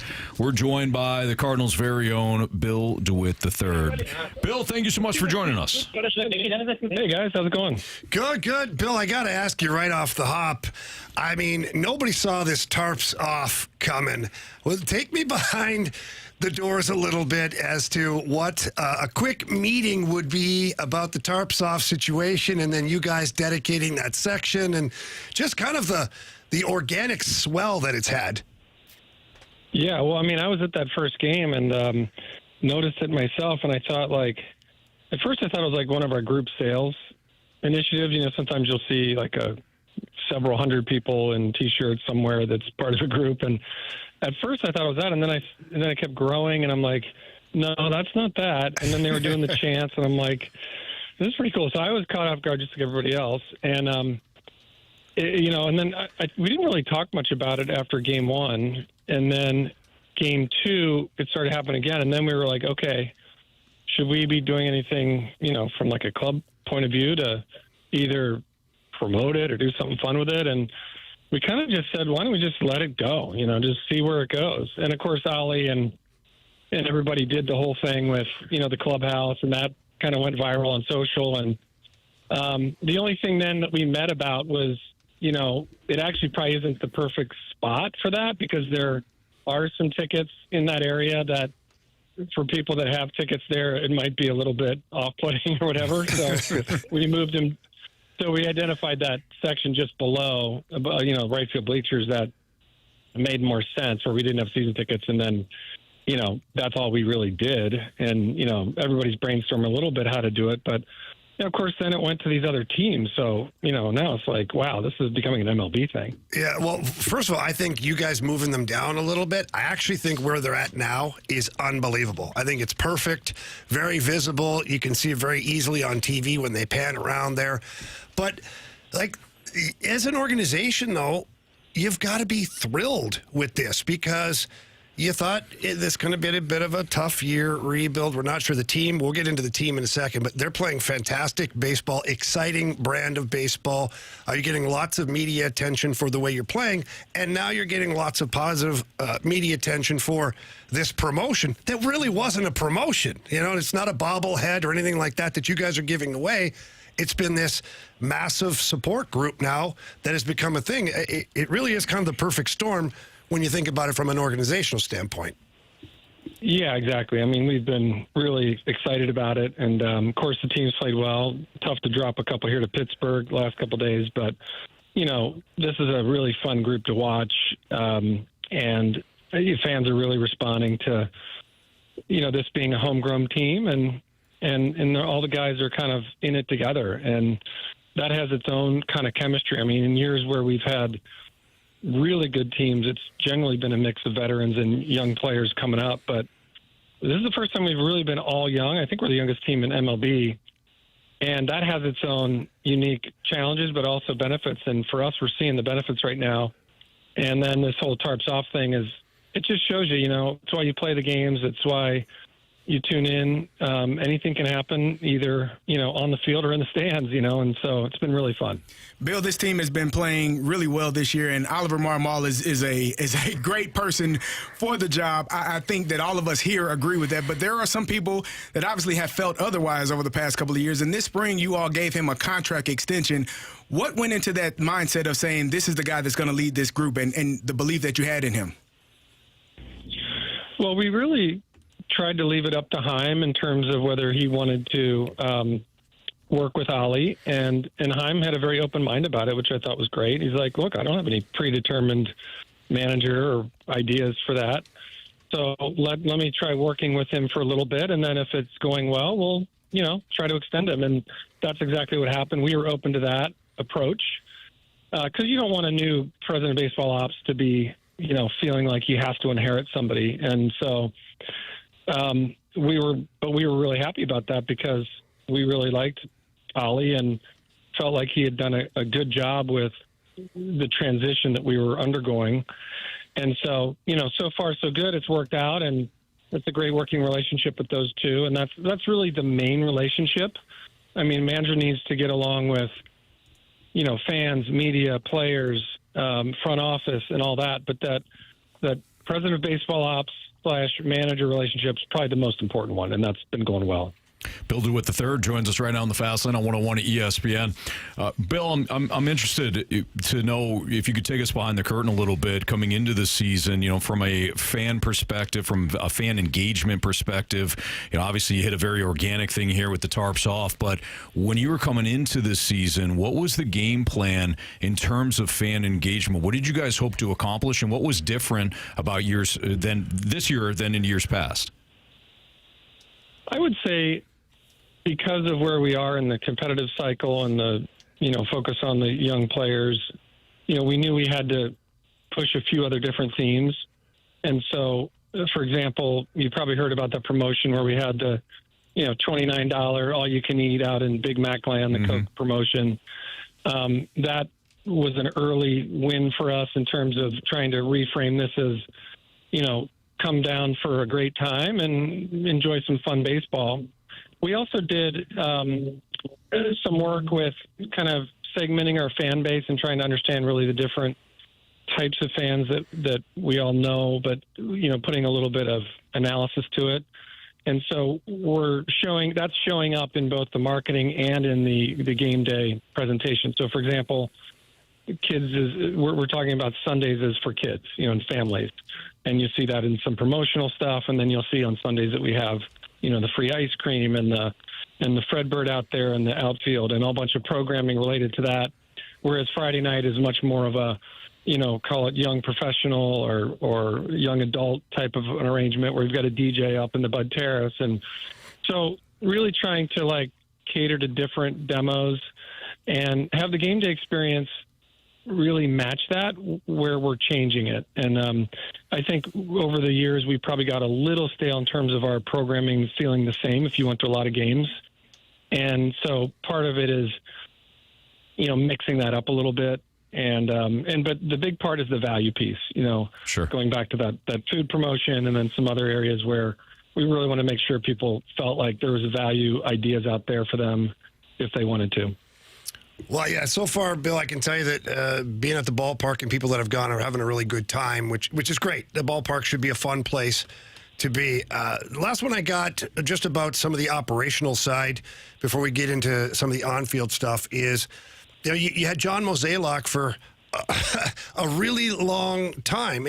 John had a great run with the Cardinals, and now he handed off the baton to Chaim Bloom, and that's something new for you guys, and it was new for Chaim Bloom. How has that transition been? And just frankly, in your opinion, how is Chaim Bloom just a little bit different than John Mozeliak? Yeah, I would say Chaim is somebody that had really good experience in other organizations, and so obviously he was with Tampa for many years, and then had the GM job with the Red Sox. So two different markets, but both pretty progressive in terms of how they look at things, but different ways of doing that. And so for us, we felt like he was really calibrated to where the industry was headed in a bunch of different areas, and in particular player development, because we felt like that was an area that was lacking for us a little bit. Mo was somebody that came in, through the organization, kind of got there right about when we got there 30 years ago, and, grew up under Walt Jocketty and really made a name for himself in sort of organizational reputation and all the things. He had every job in the baseball area and graduated really to run the show. And so those are two totally different ways of coming at it. And I think the nice thing for us is that Mo was super open to this, where we brought in Chaim for 2 years basically to really learn the organization, find out what needed to be done. And he was, like I said, calibrated to where the industry was headed. So he did some recruiting on other teams. He knew who needed to come in here, where our weak spots were, whereas Mo, being in it for so long, maybe wasn't aware of those things to that same level. So I would say those are how they differed in terms of how they were viewing the situation. Bill, I'm intrigued to know how you view this season, and I know most fans are surprised and shocked by how well this team is playing, but do you find yourself kind of caught up in the moment, and you spoke about this team being the youngest team in major leagues. Do you find yourself getting really excited, kind of like a fan watching this team and all these young players have the success that they're having? Completely, yeah. I mean, I'm just like a fan watching the games like everybody else. And, it feels like a breath of fresh air. I mean, I guess you could say we had low expectations, and we're exceeding those low expectations. So that's a good feeling. Whether we exceed them to the point of being, a playoff caliber team remains to be seen. There's a lot of season left, but just the fact that we're in it, and you can see these young guys improving and playing well, and you might have, if you didn't have super big goals this year, you might have said, all right, well, we just want to see these young guys improve, right? Because they're going to be the foundation that we build on. And I think what we're seeing is they're improving and they're competing really hard. And that combination is really fun to watch. And we'll see if we can get there, in September and ultimately October. But I can tell you, even if they don't, man, it's been fun to watch how they go about it. Some of these, they never say die. I mean, there've been already a million comebacks, and we're going to have some funky ones like the last couple of days. But I really like how they're just not even worried about what the preseason expectations were. They're just going out playing and playing for each other. Yeah, I would agree. And we were talking about it earlier, Bill.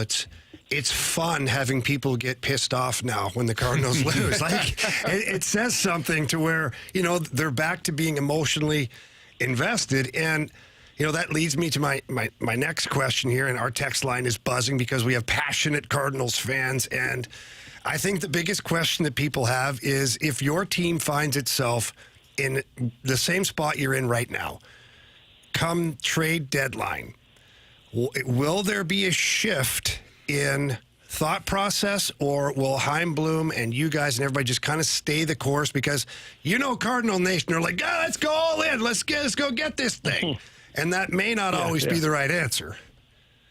Yeah. Well, look, I mean, we still have a ways to go before we get to the deadline, and it would be crazy to say, all right, we're going to do this or we're going to do that. But I will say, I do remember some trade deadlines going back a number of years where you weren't necessarily like selling, but you also weren't necessarily buying a lot. There have been some of those. There's some where you're just clearly buying and you're clearly selling.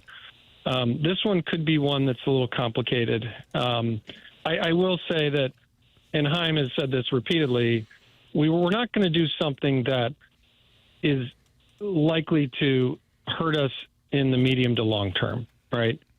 That's just not going to happen. So now, there are other ways to take risks. If you feel like you're close, taking on payroll as an example, or a trade of a pure baseball trade where it's one position for another. Those are the kinds of things that you could envision, but to be honest, we haven't really had that conversation. And to the extent that we have had the conversation, it's been like, well, this is going to be a really tough call. And we're really happy that we're even saying that it could be a tough call. Bill, we appreciate your time. It's been a fun season thus far. I'm sure you guys are excited as well. And keep up the great work, and we'll certainly see you at the ballpark. All right, guys. Thanks. Appreciate it. Thank you. Right, thanks, Bill. It's Bill DeWitt III here on 101 ESPN.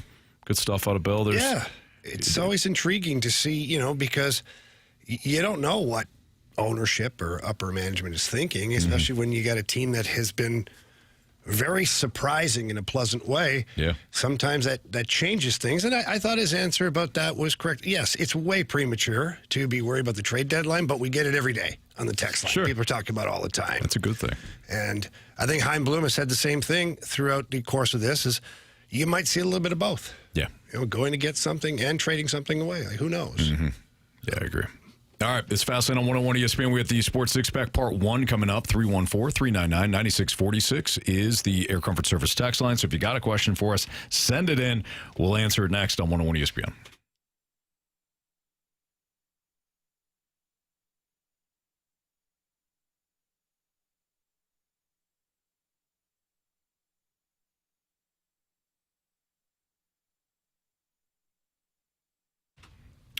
A few weeks back, I finally stopped ignoring some of the noises coming out of my garage door, right? Coming out of the garage. And I called Don's Garage Doors. I'm glad I did.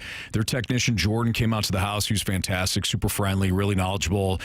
There's no pressure at all. He was excited just to talk to me about how the whole process works. And it got me excited because when it comes to being a knowledgeable homeowner is something I'm interested in. But when it comes to saving money, I think that's something that we're all interested in. Jordan took the time to explain to me what was going on, what actually needed to be fixed. And it turns out I didn't need a whole new garage door, but I did need a spring. And the way that they mounted the spring, the way they tested the garage door to make sure that it wasn't putting so much pressure on the motor, that was all stuff I learned that Jordan was walking me through the process. They upgraded the spring. They replaced the motor, and that motor should last much longer than I expected. They changed out like some of the bearings and things like that to make sure that the garage door was quieter, and it is. They installed a new keypad with a camera that I can check right from my phone. Difference was immediately noticeable. Like I said, quieter, smoother, more reliable. And here's the thing. Your garage door shouldn't be talking to you either. Any popping, squeaking, grinding, that's usually a warning sign before a bigger repair shows up at the worst possible time. So give Don's Garage Door a call at 866-4-DONS-DOOR, or you can also visit them at donsgaragedoors.com to book an appointment. A simple tune-up, which is under $30, could save you big money down the road. So, again, give Don's Garage Doors a call. They also have a 24/7 emergency team, so if you're already stuck out in the driveway right now and you're listening to this, 866-4-DONS-DOOR, or again, donsgaragedoors.com.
ESPN Sports Center. I'm Andrew Marsh. It's time for a Sports Center update brought to you by Universal Windows Direct. We just got done talking with Bill DeWitt III. If you missed that interview, make sure you go to 101ESPN.com or check out the free Dobbs Tire and Auto Center's 101 ESPN mobile app. Just head to the podcast page and you'll find all of our interviews there, and it's all brought to you by the Schaefer Door Company. The Cardinals lose to the Pirates today and drop the series, the final from Busch Stadium earlier today, 6-2. The Cardinals will set their sights on the Cincinnati Reds. Kyle Leahy will take the mound tomorrow for the Cardinals. 5:40 first pitch. Coming up next, we have our Sports Six Pack. So get your questions in to the Air Comfort Service text line 314-399-9646. We'll answer your questions next. I'm Andrew Marsh, and this Sports Center update is brought to you by Universal Windows Direct. You'll be saying, I love my windows.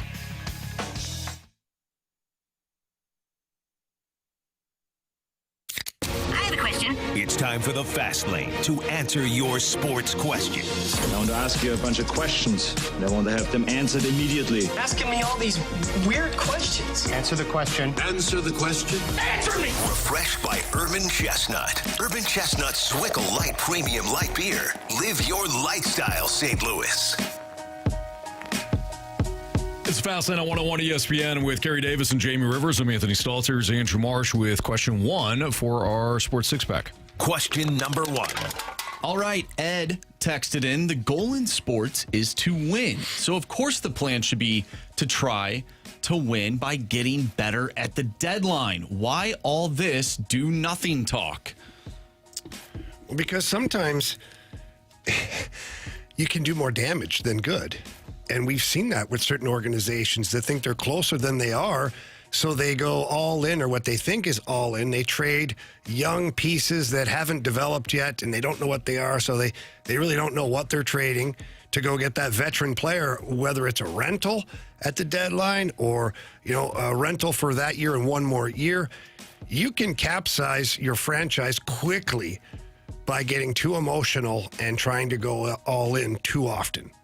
Yeah. And I think that for the Blues right now, and the Cardinals right now, you have to operate wisely. Don't give up on some of your youth too soon. Jordan Walker's a great example of that right now.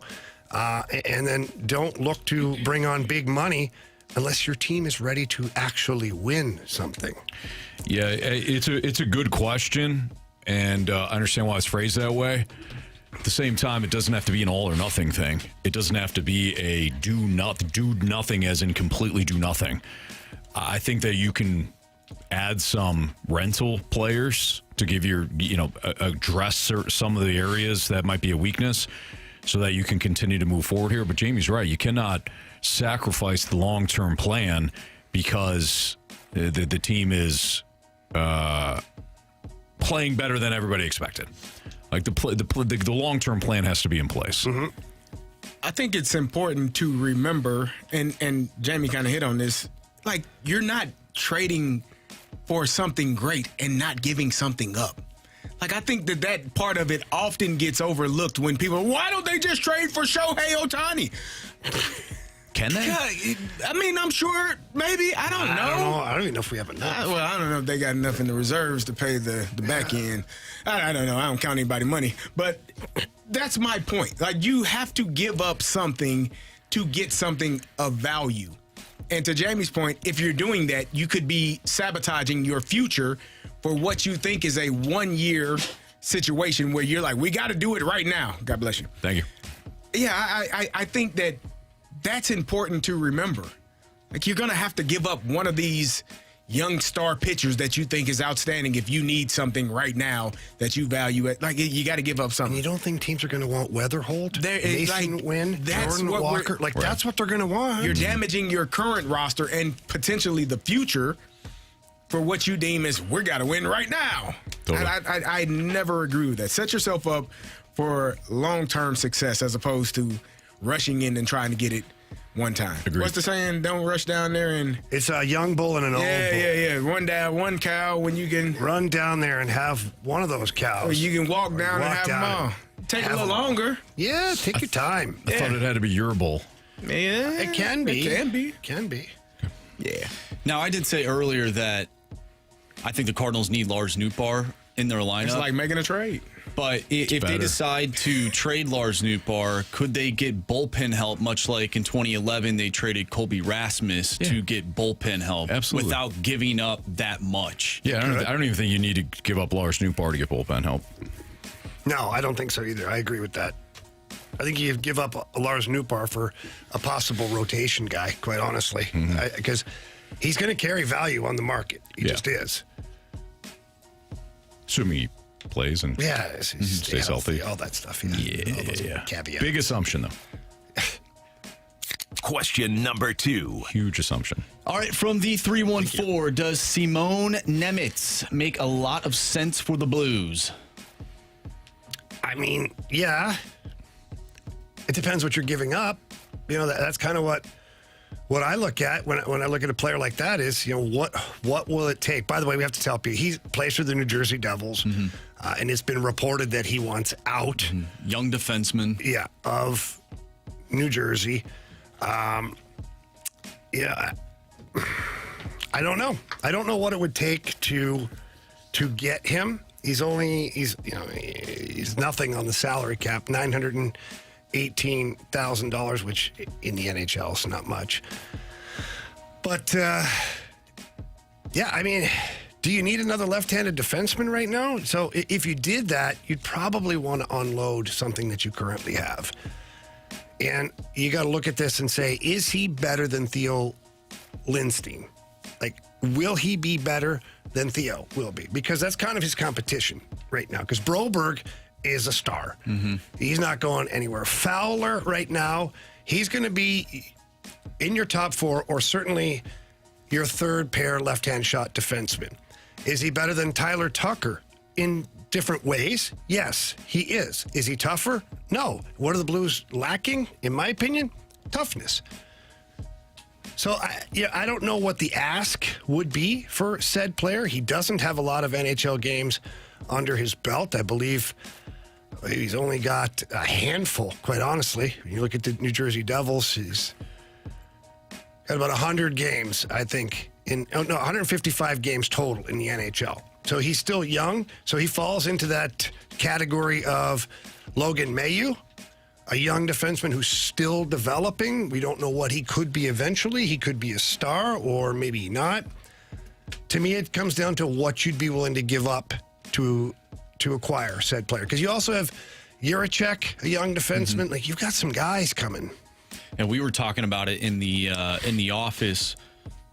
And there's people out there already on the internet floating out trade rumors and floating out what they would give up and whatnot. Of course, and we've talked about this at length, Jordan Kyrou is a part of those trade packages. Like Jordan Kyrou plus something else, plus a pick to bring in Nemitz and Nico Hischier. Well, that, yeah. If you get Nico I feel like that Hischier, changes things. It changes a lot of things. But again, just for the sake of the discussion, Jordan Kyrou has a no trade clause. So let's just Really? let's not forget that. When did that happen? Just yesterday. Days ago? It's been a couple years now, guys, and it's a full no trade. No, clause. Jamie, let me check this. Let me look this up. You made that up. Kerry, please look into that. If you could acquire a player like Nico Hischier, he's got 488 points in 609 games. He would automatically slot in and be your second line center. He's a power play guy, kills penalties. He's a captain right now of New Jersey, so you're getting a quality individual. Yeah, if you could put together some kind of a package that would get both players, yeah, I'm here for it. But you don't think New Jersey's going to want some of your top assets? Like, let's say you have Jordan Kyrou. It's going to be Kyrou and you're not getting my captain and my best all-around centerman right now for pennies on the dollar. You're not getting my young stud defenseman for pennies on the dollar. And if you think it's Jordan Kyrou at a draft pick, you're wrong. Like it's Kyrou and Parayko. It's like it's going to hurt you a little bit. And I just don't know if the Blues are willing to do that for those players. Well, maybe New Jersey's general manager's been hanging out with the former Rockies general manager. You never know. That'd be nice. Maybe they'll pay us to take both players. Maybe he gets a little smashed on a night, Friday night, and next thing you know, you wind up with a Hall of Famer. Yep. Question number 3. All right, thanks, Dad. I can sense the snark in this one. When did people start thinking it was cool to complain about blatantly probable wrong things about their teams? What are we referring to? Yeah, we might need more of a example. But I would say if you're looking for a time frame, that started a long time ago. Back in the Roman times? Back in the Roman times. When the gladiators used to battle, and you had teams and things like that. You rooted for a certain person. You felt as though, even though you weren't in the arena, you felt as though that you knew better than that person that was. I agree. So you turned to your buddy, right?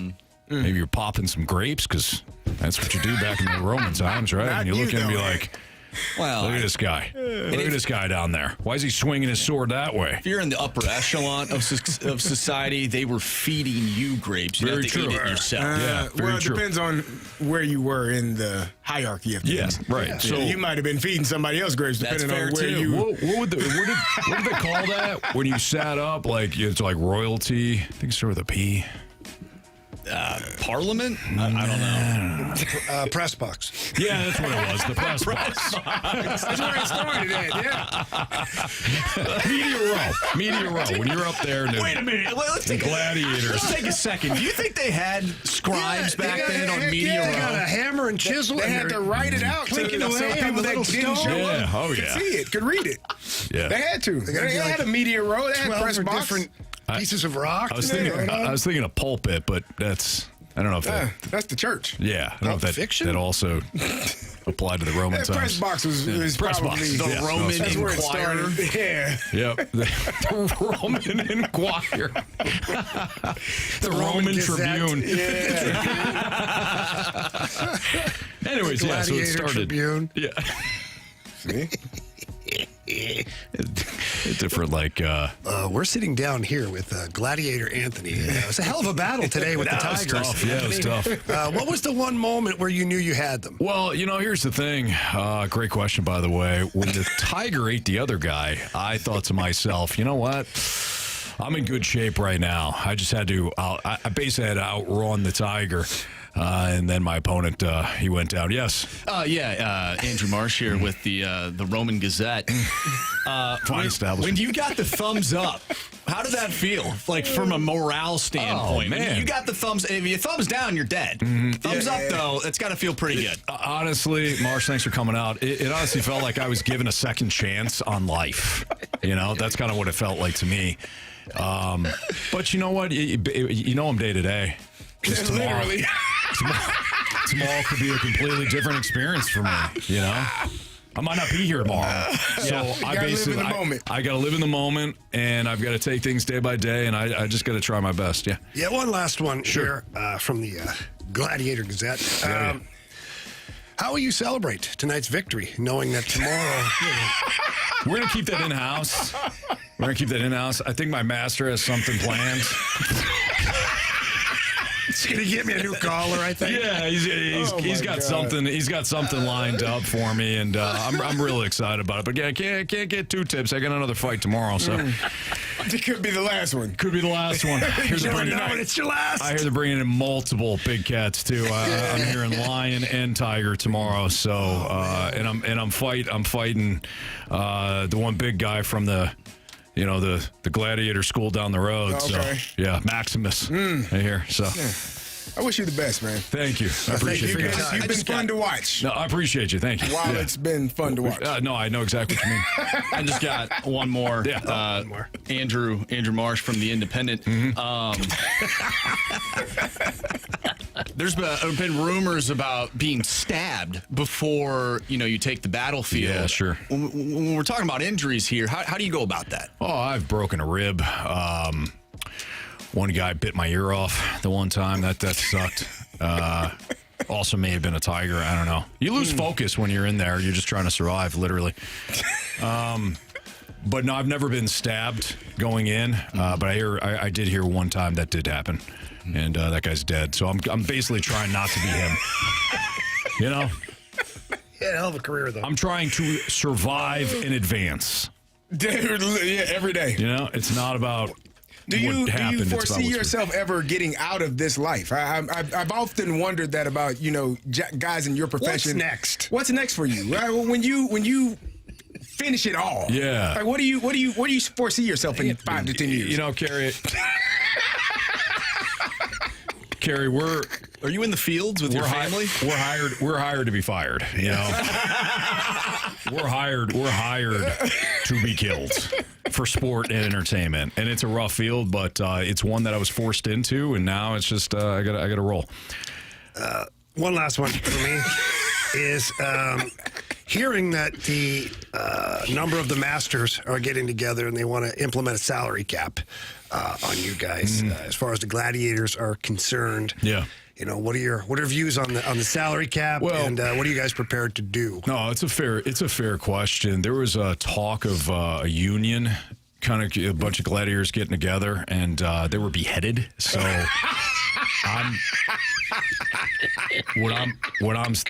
I'm just saying, hey, whatever the Masters want to do is fine with me. Yeah. I've got to perform either way. and again, survive in advance. So, I don't want my head chopped off because we're talking about forming unions and striking and things like that. The only thing I'm striking is that lion tomorrow when I get back in this arena. There are rumors that there will be water implemented into the arena. We know that you struggle with that. Yeah. You're talking about the battle in 4 days ago. Yeah. That was. I got lucky. I'll be honest. You bumped your head. My opponent tripped on a rock and drowned, and the piranhas got him. So. Sometimes it's better to be lucky than good. Last question here. Kerry Davis from the Roman Times. I'm just wondering, do you ever sense fear? Like when you're in that arena and you're going through all of these, you're watching guys get eaten by piranhas, you see tigers chewing on guys. Does fear ever overcome you? I would say every second of the match, I'm fearing for my life. And that may sound extreme to some people, right? That are going to read your article tomorrow. Great work, by the way. If they can read. Great work, by the way, on pictures.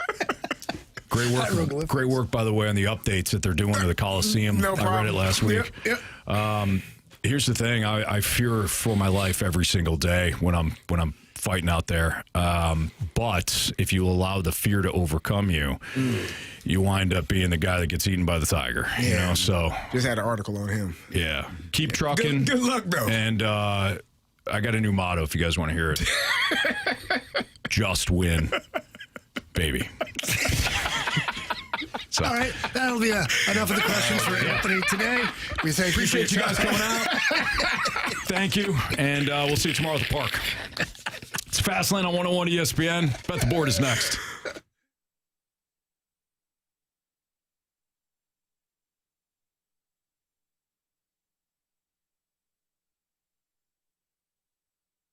Cheap, fun. Let's get dirty, St. Louis. Visit my friends over at Dirt Cheap. They are your one-stop party shop. We got a meet and greet going on this Saturday from 12 to 2 at the Afton location. It's a great spot. We had a lot of fun last week out at Telegraph. This week we'll be in Afton. Our friends from Urban Chestnut will be there as well. They'll have some Zwickle Light that they'll be handing out samples, and we're going to have a lot of fun. So please stop by if you can. But if you can't stop by that location, stop by any location. Dirt Cheap has unbelievable prices out there. They're the best by far. Selection's fantastic. I get all of my alcohol from Dirt Cheap. Love the wine selection. Love the bourbon selection. Customer service is absolutely fantastic. They've got a great app too. Please download the Dirt Cheap app. You start saving immediately. Every dollar you spend earns you points that you can use in the store. So that next party, that next get together, all of that could be taken care of just by buying what you're going to do anyways. So please download that app and start having some fun. You can also visit dirtcheapfunfun.com. Again, visit dirtcheapfunfun.com. Whatever your taste, you will find it at Dirt Cheap. Remember to have fun, but please be careful out there.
right, a very quick bet the board in front of the gauntlet here. So, Marsh, latest standings, please, and thank you. Yeah, nothing changed. All of us did not get a point last night. All of us took it on the chin? Yeah, we all took it on the chin Holy last night. smokes. Cardinals lost. Vegas and Colorado did not score 2 in the first. Andy Pajes went 0 for Gopher.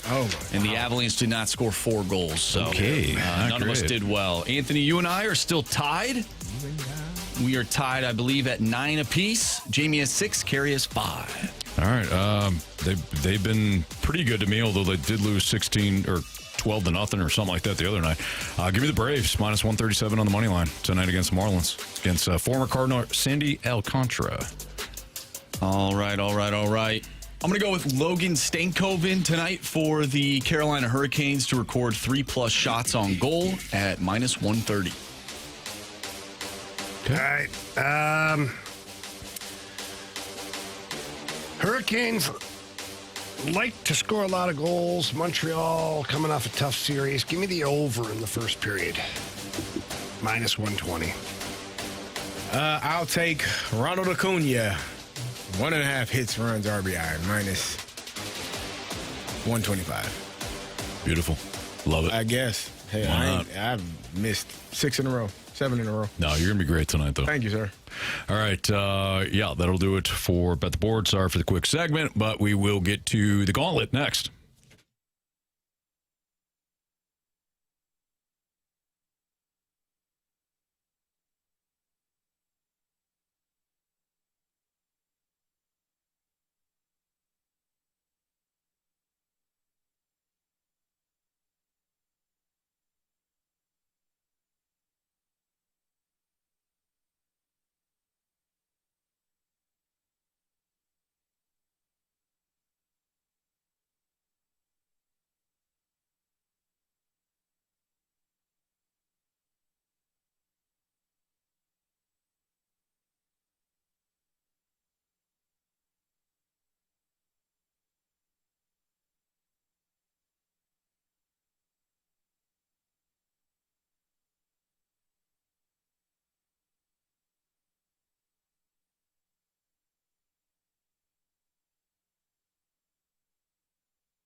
We got our guy Stewie from Stewart's American Mortgage Corporation on the line right now. And Stewie, I know you want to talk about saving money, but saving money when it comes to title loans. You know, actually, it's about title companies. We have the bagel loan when we pay, all your title fees for you. But in order to do the bagel loan, you have to use title companies that are on our approved list. And most of the major ones in St. Louis are on our approved list. The problem is when you're going to buy a house, you deal with a real estate agent, and she assigns it to a title company that's in their office. Now, their office, they don't care about what you're doing. They don't have anything, so they're going to charge you an exorbitant amount of money. We watched that for you. We just had a loan that came in our door, a real estate agent, not knowing, referred it back to her title company or office. They were charging twice to triple whatever the traditional costs are. So you got to be aware when you go ahead and buy a house, you got to compare your title company fees just as much as the loan fees and anything else that you're dealing with it. Don't just trust the real estate agent, whoever they refer to. Double guess it, see what's going on. Otherwise, you could be losing thousands of dollars. You won't even know the difference. That's why you call our guy Stewie. If you just listen to all that right there, is reason enough to just pick up the phone and call him or text him at 314-324-4440. Again, 314-324-4440. Call him, text him, day, night. Stewie's our guy. He needs to be your guy. And if you can't remember that number, Anthony, what can they do? You can always Google the bagel loan. Thanks, Stewie. Have a good weekend, guys. NMLS number 226715.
warriors. 4 categories, 1 challenger. Can you survive the gauntlet? Brought to you by Blue Note Roofing. Roofing, siding, and gutters. Visit BlueNoteRoofingSTL.com for a free inspection. It's the Fast Lane on 101 ESPN. Andrew Marsh, Kerry Davis, Jamie Rivers, I'm Anthony Stalter, and for the second straight day, we welcome back Bryce. What's up, Bryce? Happy Thursday. Happy Thursday to you. All right. You might have wanted to said, hey, happy Wednesday. That worked for you yesterday. Bryce is he gets He knows what he's doing? Okay. Mm-hmm. All right. All right, Bryce, you got through CD yesterday. Round 2. Would you like to take on Marsh, Jamie, or me? You guys helped me pick. You guys made that decision for me yesterday with your comments after the air. Tough to be a team twice, said by one guy. Tough to be a team 3 times, said by another guy. Jamie, let's go. Oh, you're going with Jamie. Wow. Okay. All right. Wow. Okay. All right. So this works out perfectly because Jamie, we're going to hold him off. We're going to send him to the cone of silence. Right now, I think Jordan's in there right now. Yeah, perfect. All right, so Jamie is officially in the cone of silence right now. Bryce, go ahead and tell Marsh to spin that wheel. Spin that wheel, Marsh. All right, Bryce. I think yesterday you let your kids say random. What do you want to do today? What are you hoping for? No whammies, no whammies, no hockey. No whammies, no whammies, no hockey. It's football. Okay, there you go. A little football on a Thursday. Is that good? I play a little football. All right. All right, you're going to get 4 football-related questions. Each one is worth 2 points unless you ask for the options. If you ask for the options, Bryce, then those questions become worth 1 point. Are you ready? Ready. All right. Johnny Manziel was the 22nd overall selection by the Browns in 2014. But can you name their other first-round draft pick that year? Options, please. Barkevius Mingo, Justin Gilbert, or Derek Shelton? Mingo. Final answer? Question number 2. The 2007 Dallas Cowboys finished 13-3 and had home field advantage in the NFC, only to lose to the Giants in the divisional round. Identify Dallas's head coach at the time.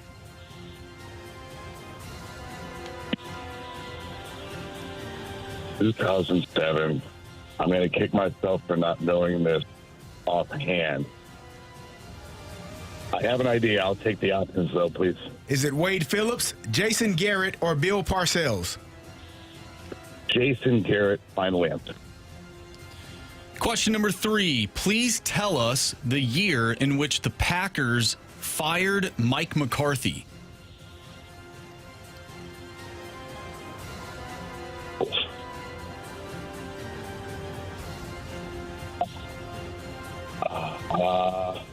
I'm going to take the options, please. Options are 2016, 2017, or 2018.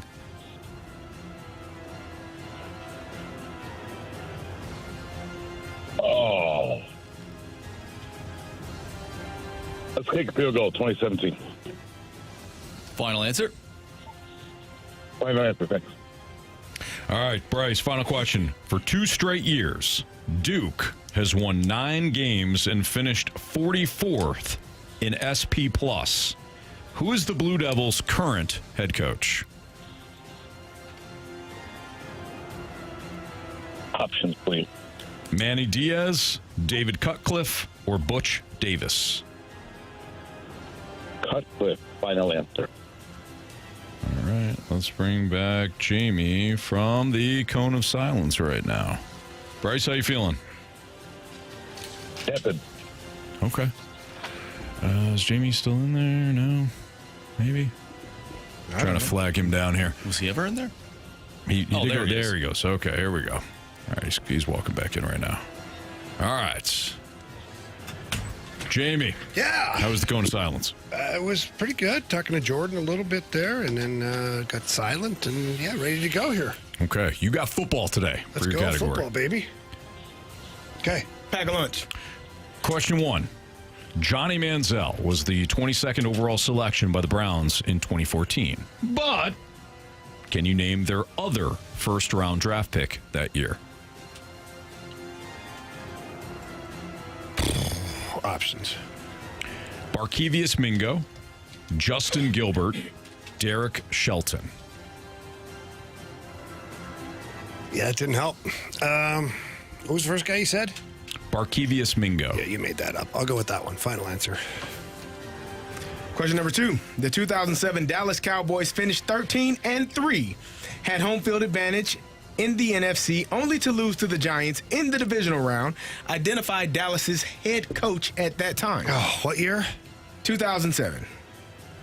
Dallas's head coach in 2007.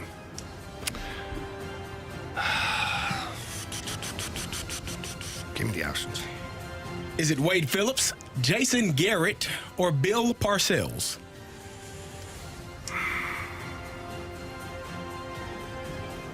Wow. Wow, your brain can really play some tricks on you. Jason Garrett was there for a really long time, but 2007's early. Wade Phillips? Bill Parcells? I feel like these are all wrong.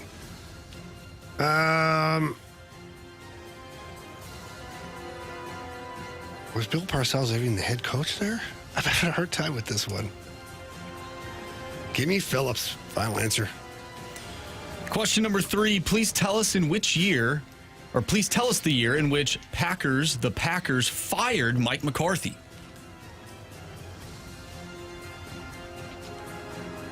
Options. 2016, 2017, or 2018? I'll go 2018. I think, yeah, final answer. Final question. For 2 straight years, Duke has won 9 games and finished 44th in SP+. Who is the Blue Devils' current head coach? Options. Manny Diaz, David Cutcliffe, Butch Davis.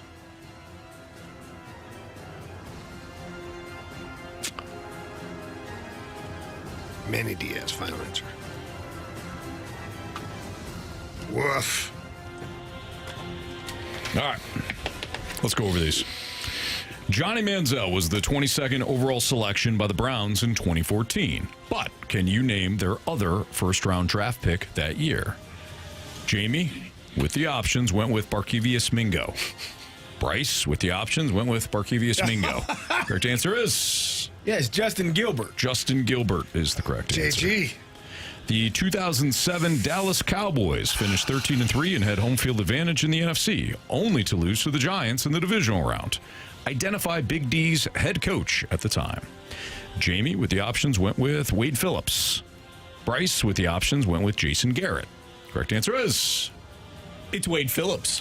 I would have said Bill Parcells without the options. I wouldn't have. I think he left in like 03 or 04. No, it wasn't that long, was it? I think it was. Yeah. Was it? Yeah. Holy smokes. Yeah. Yeah, this was a tough one. Yeah. All right, so Jamie got it correct. The only one I knew it wasn't was Jason Garrett. He's up 1-0. Please tell us the year in which the Packers fired Mike McCarthy. Bryce went with 2017. Jamie went with 2018. Correct answer is... 2018. 2018. Jamie up 2-0. For 2 straight years, Duke has won 9 games and finished 44th in SP+. Who is the Blue Devils' current head coach? Bryce said David Cutcliffe. Jamie said Manny Diaz. Correct answer is... It is Manny Diaz. Bryce. You have chosen poorly. You lose. Not today. Tough one, Bryce. Sorry, man. You got your 3-0. Sure did. Ouch. Sorry, man. Great job. Great win yesterday, though. I have one quick shout out. It's a question for Carey. Yeah. Not related to anything from yesterday. You coached in the Hazelwood District. Did you know a Coach Merriweather? I know the name, yes. He was my quarterback in high school, and I love the guy, and he's great. Okay. So yeah, I remember Coach. I thought maybe you and he coached together or coached against another. I'm sure we coached against one another. Yeah. Yep. So he's great. Yeah, he is. Good job, Thanks Bryce. for the opportunity, guys. All right, you got it, Bryce. Thank you. Take care, buddy. Take care. YouTube. All right. I would have struggled on this one. I might have gotten That two. was I would have not gotten easy, two guys. right. I would've I'd have gotten- You know why I said Diaz. Manny Diaz? It's the only name I recognize. Oh, really? Well, I David knew- Cutcliffe used to coach for Yeah. them. Butch Davis had been a while. Do you think Yeah. I know who the hell coaches Duke? Manny Diaz. Yeah, Manny Diaz. You got it right. Yeah. I know Carey knows he called a game this past year at Duke. I would've still he had needed the he had to options. walk 100 yards to get to the field. Yeah, That's that the only really one I did. would have known for sure. I thought McCarthy was there like 2020. If I asked for the options, I probably would have said 2018. That's the only reason I said 2018 is I'm like, it hasn't been that Yeah, long. Like, I would have said Parcells. And you know who I would have said the first question, the Browns one? Corey Coleman, Oh, the wide receiver. Yeah, I from forgot it was Baylor. Justin. Yeah, I forgot it was Justin Gilbert. I might have gotten the Justin Gilbert one right because I think I did remember him and Manziel coming in together. But that was a tough. It was Those tough are job, Jamie. Those tough questions. All right, we will talk with Chris Kerber next on 101 ESPN.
You know, when you've got to pull a repair person into the house for anything, what's your biggest possible anxiety?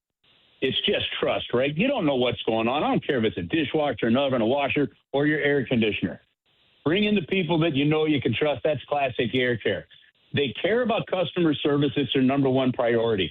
They come into the house, and for $89, they're made special. They'll make sure that that air conditioner is tuned up, cleaned up, ready to go for the summer. That's the best chance you have of avoiding any kind of catastrophic breakdown when you don't want to, let's say on the middle of a Memorial Day weekend. You can trust because they've got people with over 40 years of experience on any machine in the industry, and they earned that 4.8 Google rating for a reason. The customer service is that good. They're there for you. They're there to take the stress away. They've got over 100 vans on the road that can typically get to you within 24 hours. And, folks, it's a holiday weekend coming up.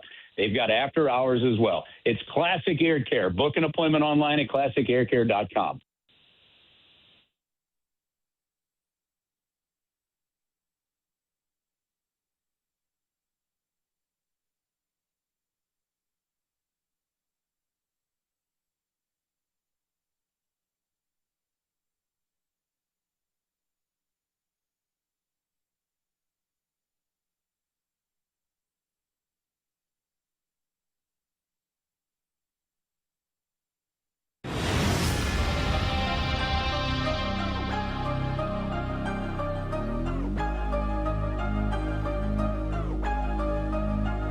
It's a Fast Lane on 101 ESPN with Kerry Davis and Jamie Rivers. I'm Anthony Stalter. Let's head to the Collier and Thompson phone line. We're joined by Chris Kerber, voice of the Blues, right here on your home of the Blues, 101 ESPN. Kerbs, how are you?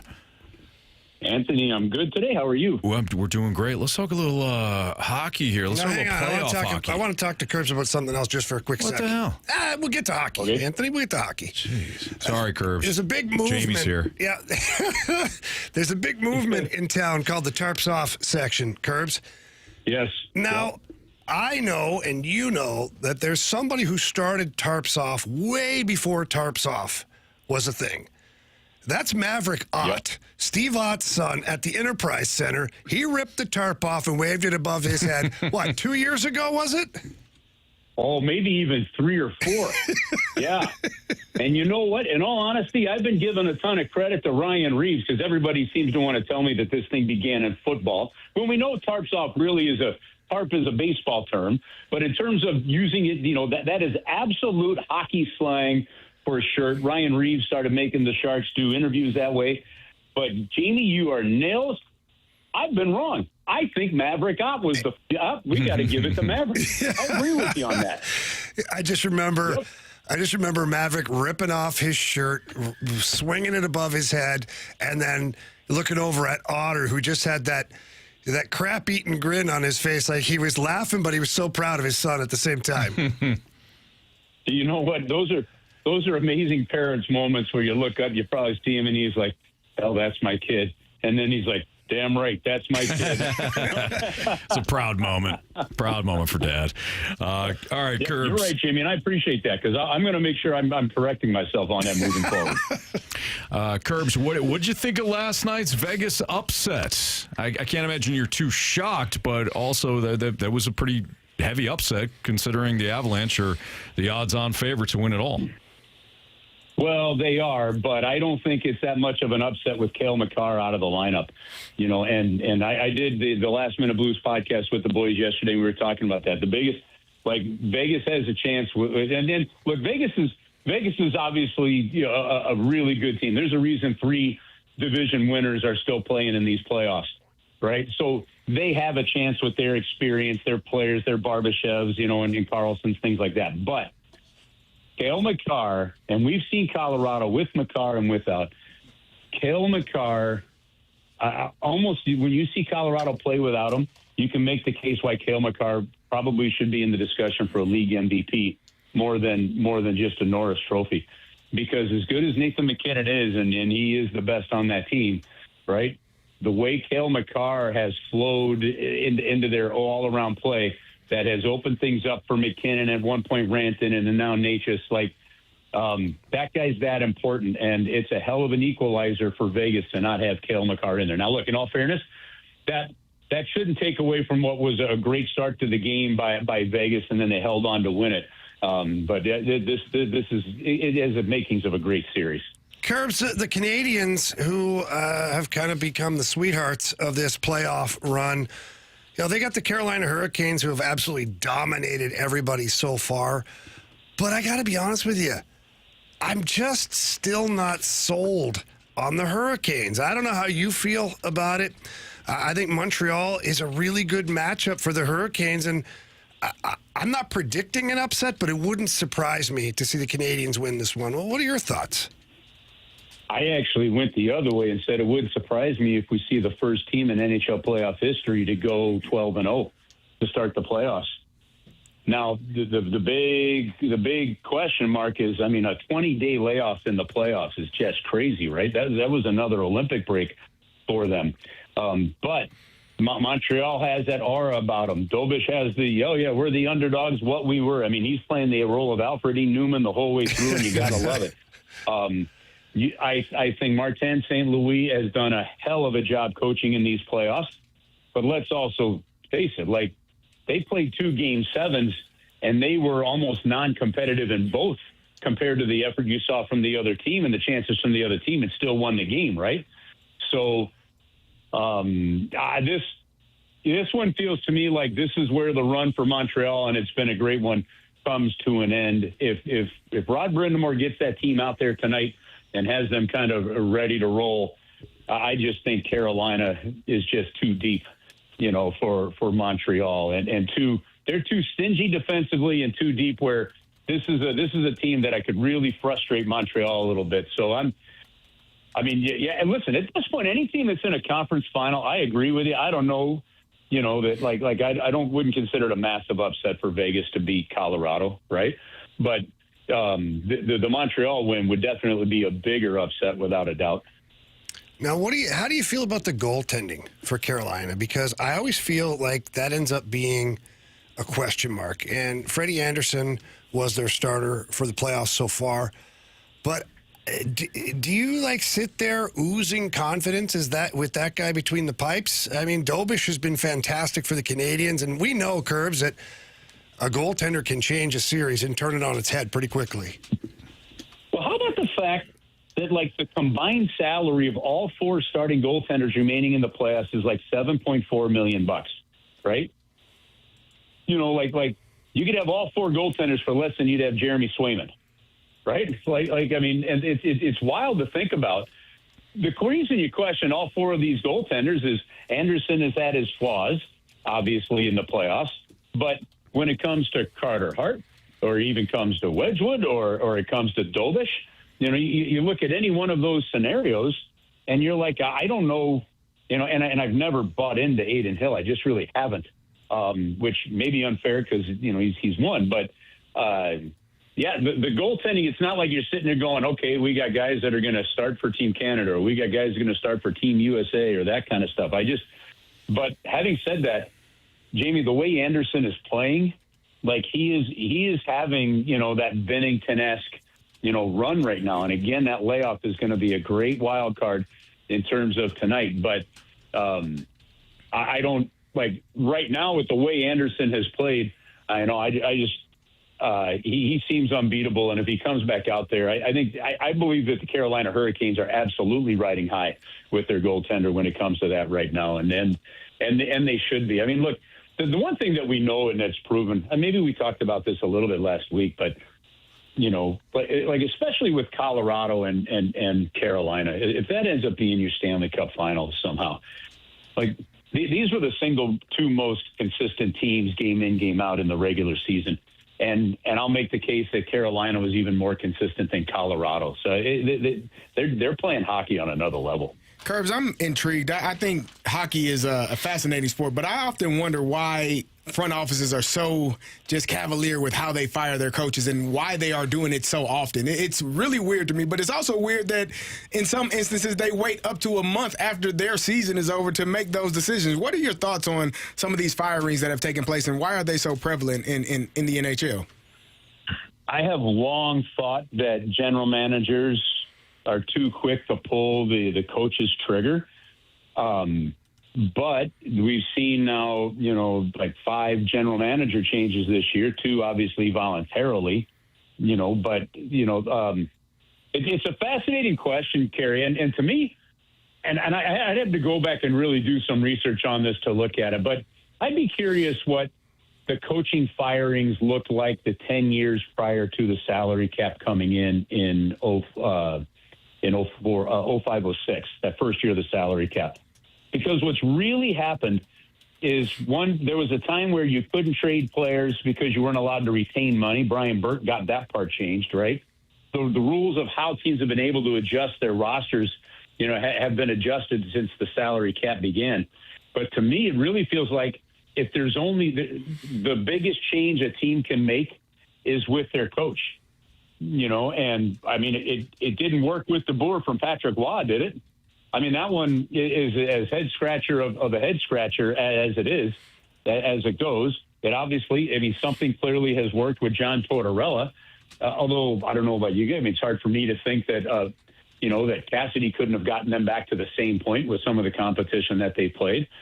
So I'm just as lost as you are when it comes to the coaching, changes. I don't think you look at the scenario in Toronto.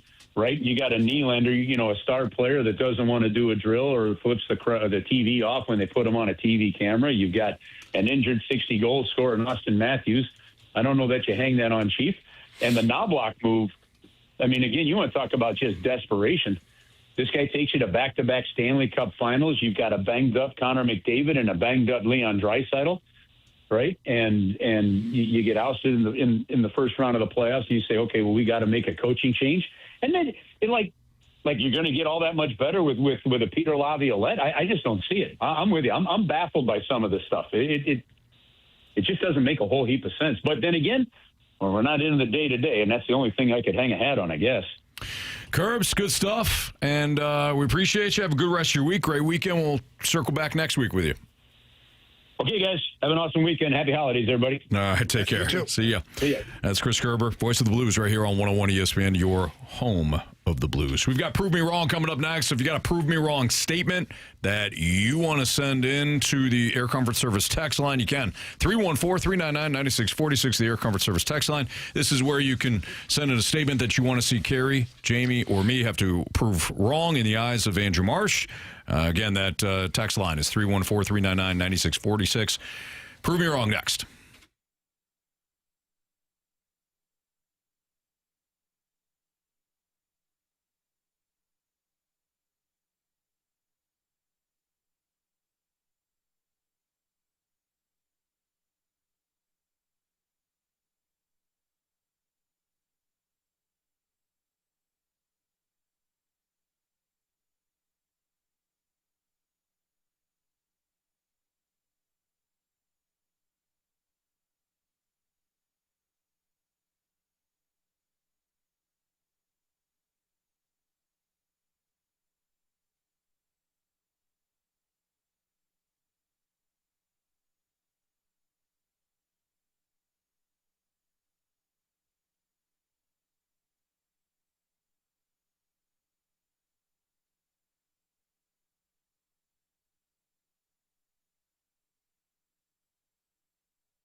101 ESPN Sports Center.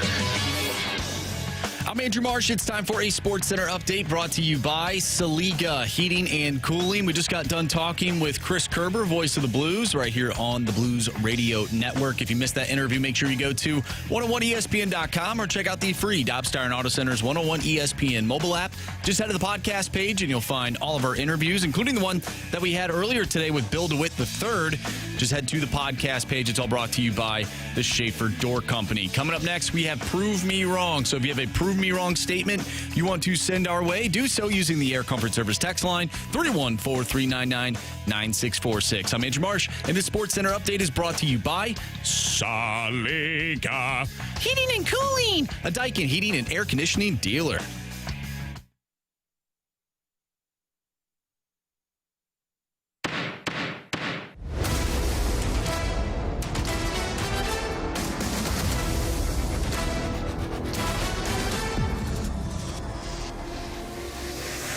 Prove me wrong, kids. Prove me wrong.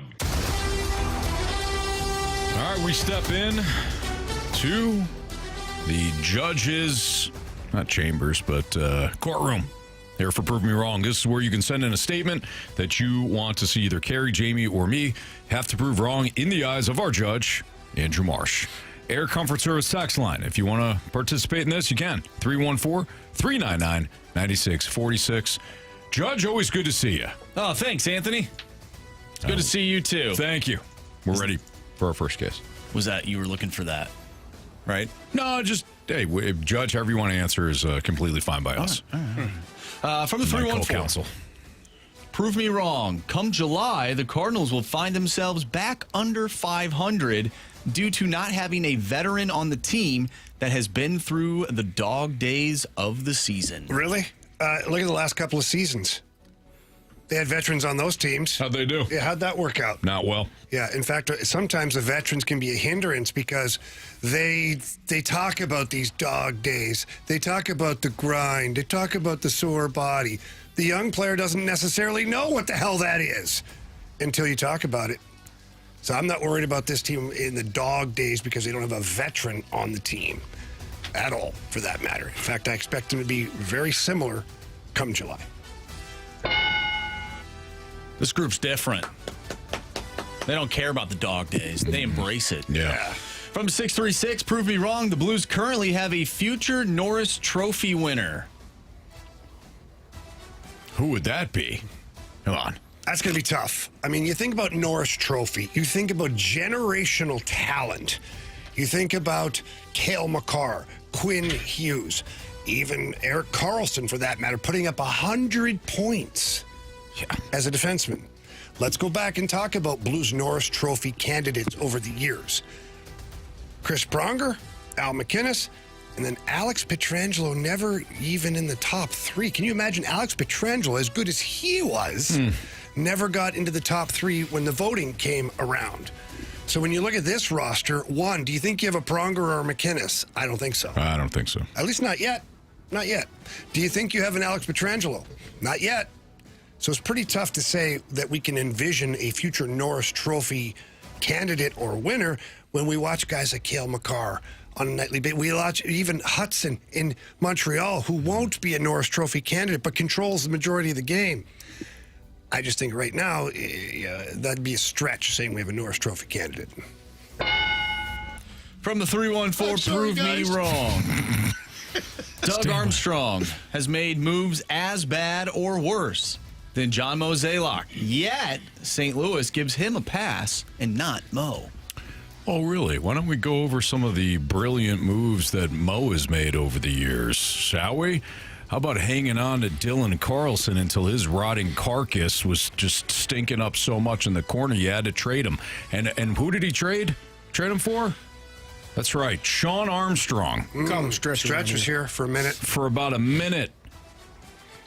Should I remind you of the Eric Fetty deal? Fed man? Get the Fed man. For Tommy Edman, pretty much. For Tommy Edman. Don't worry, though, you got Tommy Pham in that deal, too. For about an hour. Hit the grand slam for you, Marsh. I know that you appreciate that, but it was a cool moment. Guy wasn't here that long, and the Fed man was horrendous.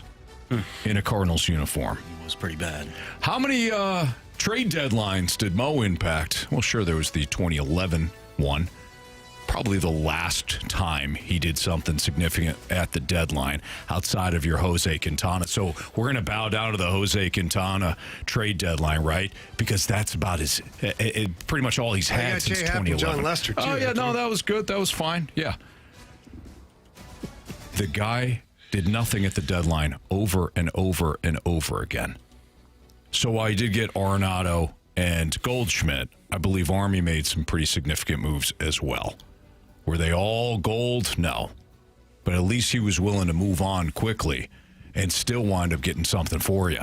Whereas Mo waited until the absolute last seconds to deal a prospect whose value cratered over time.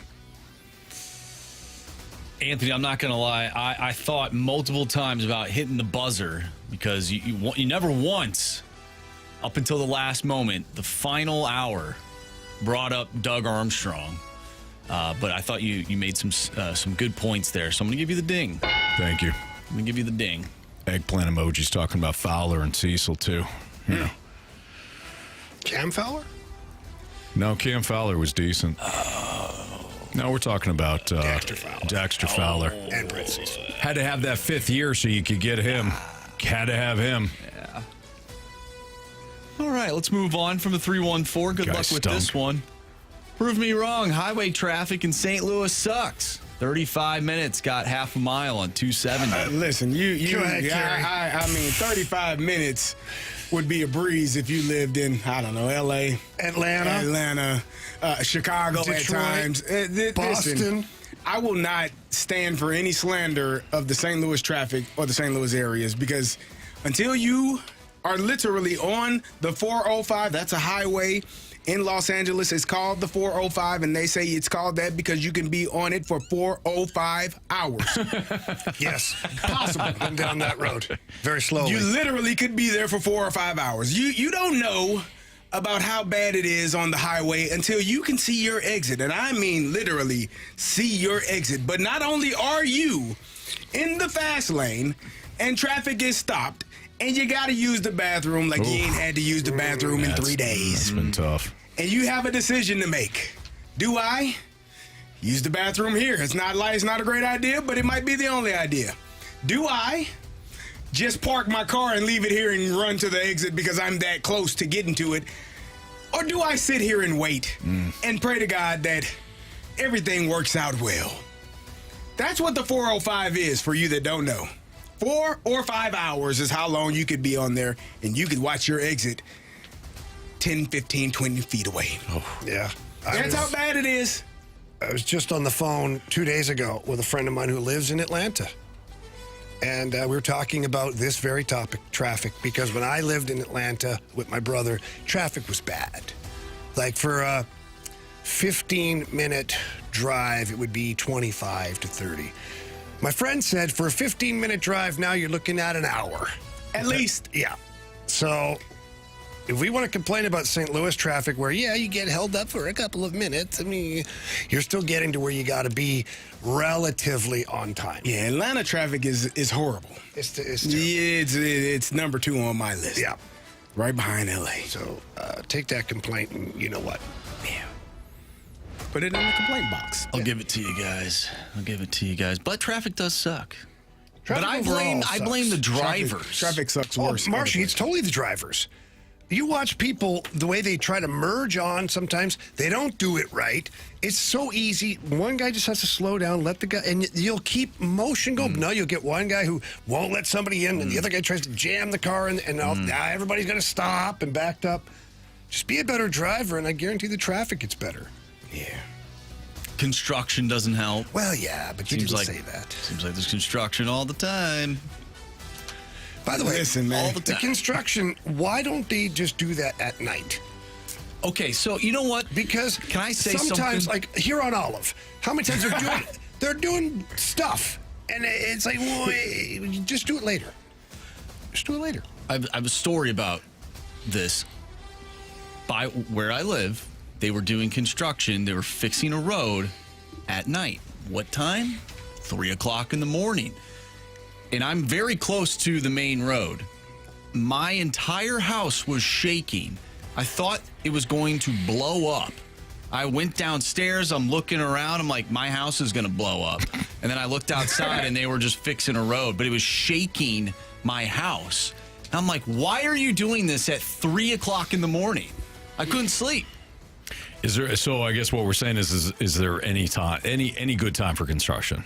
Because it's probably going to be inconvenient unless you don't see it. At nighttime, it's probably worse for those that are doing it because it's less safe.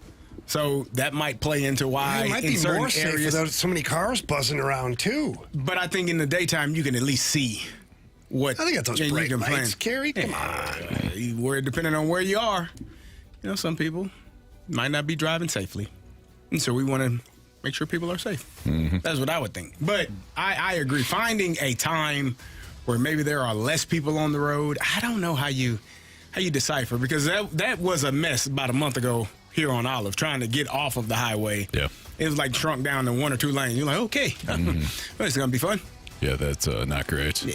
All right, that was Prove Me Wrong here in the Fast Lane on 101 ESPN. How do franchises change how attractive they are to players from the outside? We'll talk about it next on 101 ESPN.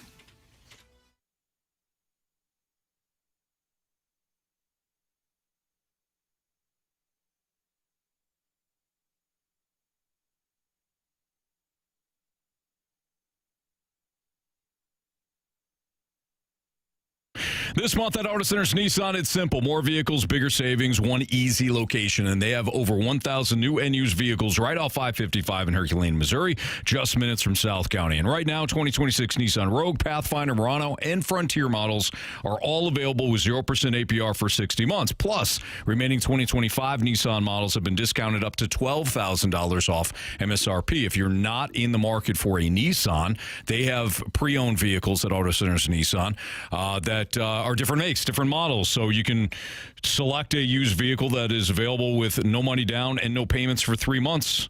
Or you can choose a different make, different model that fits your price point, and it becomes a reliable vehicle for you.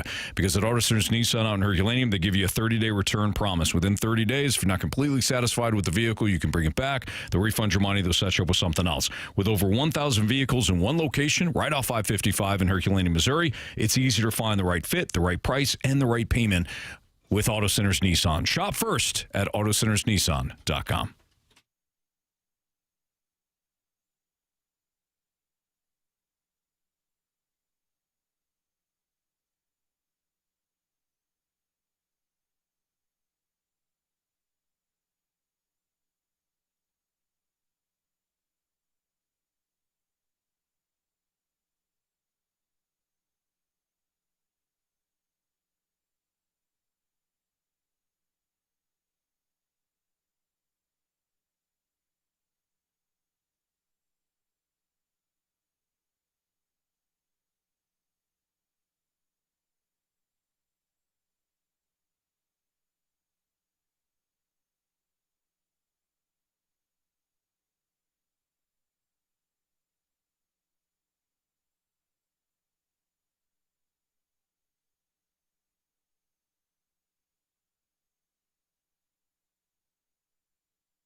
I'm gonna have one hot take for you right now. I think one of Austin Matthews or Connor McDavid will be on the Minnesota Wild in the next 3 years. Wow. That's my hot take. I think they're going to find a way to get – they need a center. That's Minnesota's clear Achilles heel.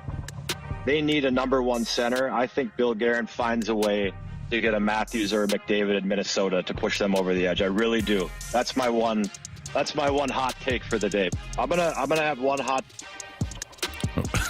That was Eric Johnson on the Pat McAfee Show on Matthews and McDavid. So kind of a hot take there from Eric Johnson. And Marsh, this kind of led you to thinking about how franchises can change their attractiveness to players that are either free agents or perhaps are on another team and are interested in waiving no trade clauses. And you posed the question to us, how do franchises change their attractiveness? And is it mostly about the players? For example, the Patriots might be the best example of this. Players wanted to play with Tom Brady. Mm-hmm. They didn't want to play for Bill Belichick. They wanted to play for Tom Brady. So Tom Brady completely changed the viewpoint of the Patriots. Drew Bledsoe was a pretty popular player, but not like Brady, obviously, especially when he got into the prime of his career. Before that, 85 Bears crushed the Patriots, and Brett Favre did so with the Packers when Bill Parcells was the head coach. Other than that, the Patriots weren't really a franchise that anybody thought about, and obviously Brady changed all that. When it comes to hockey, Jamie, what do you think about franchises that can change their attractiveness to other players? Yeah, if we're talking players, like Wayne Gretzky going to L.A. changed the dynamic of the NHL probably forever. It really did. It opened up eyeballs to non-traditional hockey markets that could thrive, and that was because of the greatest player in the game going to a non-traditional market. As far as everything else goes, I really think it starts with ownership.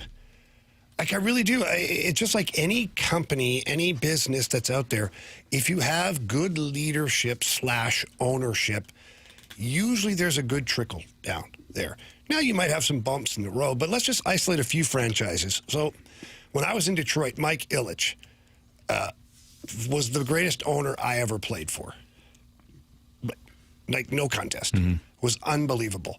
Treated the players like family, treated the players' families like family. He went above and beyond to make sure the coaching staff was good, accommodations were good, all of those things. And the trickle-down effect for that was several Stanley Cups in Detroit. And some of the greatest players to ever play the game wearing the winged wheel in Detroit.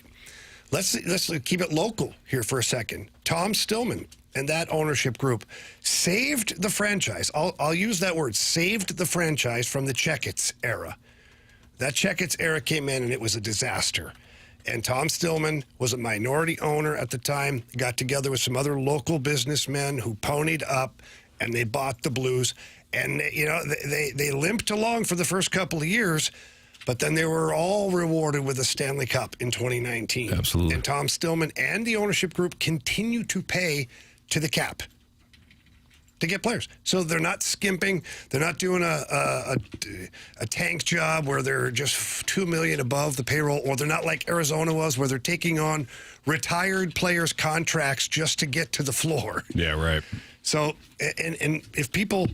They may not agree with this, but the DeWitt family, that's been a very good ownership group. They've brought several championships here to this city, and they've had good people. Tony La Russa, think what you want about John Mozeliak. He was a good person. Like, the organization has been well represented. Therefore, you've had good players that are drafted, developed in these cities, but also free agents or guys wanting to be traded to those teams. What was the old Cardinal thing? Just get them in the door. Don't worry about it. They got a year left in their guy. Just get them in the building. Yeah, they'll see baseball. As soon as they get here, boom. And Jim Edmonds, Mark McGuire, Matt Holliday. Like, you go down the list of guys that were traded here and stayed here for an extended period of time because they fell in love with it. Yeah. St. Louis Blues, a lot of the same things there. Guys stay here. Like, we're still here. All the alumni stay in town. And that started with, having a good team, good ownership groups and things like that. So I'm a firm believer in the top entity sets the tone for the rest of the organization.